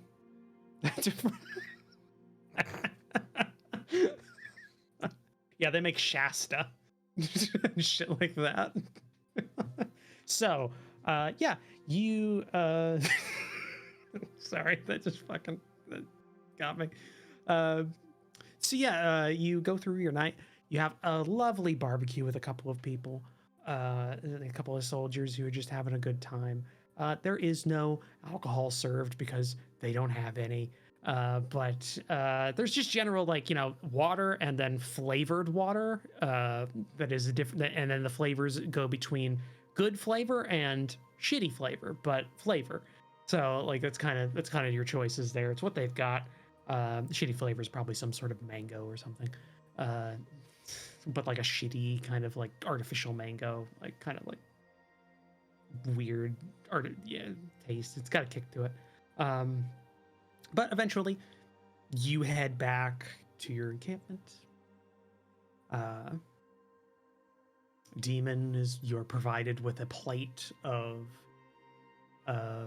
meat that is flavorful, little weird in the sense. Again, it's almost like it's a barbecue. It's almost had like the best I can describe it is it's a barbecue, like a pretty standard barbecue, like fall off the bone kind of barbecue flavor and texture with like the sauces of barbecue, but with a slight tint of like maybe like a pickle brine or something like that, in terms of like there is a sourness a little bit, but not like a bad sourness, like a sourness that like it's like this is food grade sourness, not like this is bad meat, like it's a difference. But it's good enough. It's warm. Nice. And then you all settle in, and the next morning, you're finally given the go-ahead, and there is a full info packet that is provided to you about the specifics of the area you're going to, and you are kind of told where to go, and you have like a small escort of individuals that go with you, and you will be meeting another group of resistance forces for an attack that will be happening the day after. You'll be kind of like roughing it in the field for like a day, and then you'll be going in and you're attacking this location. I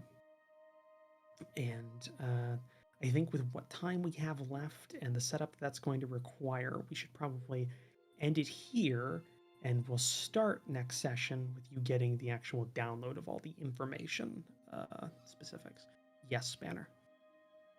One thing, as once Spanner leaves, the troops left there will see sort of a little box, and it's just filled with 5mm, 7mm, 8mm, 9mm screws and bolts and things that she's just had her printer going.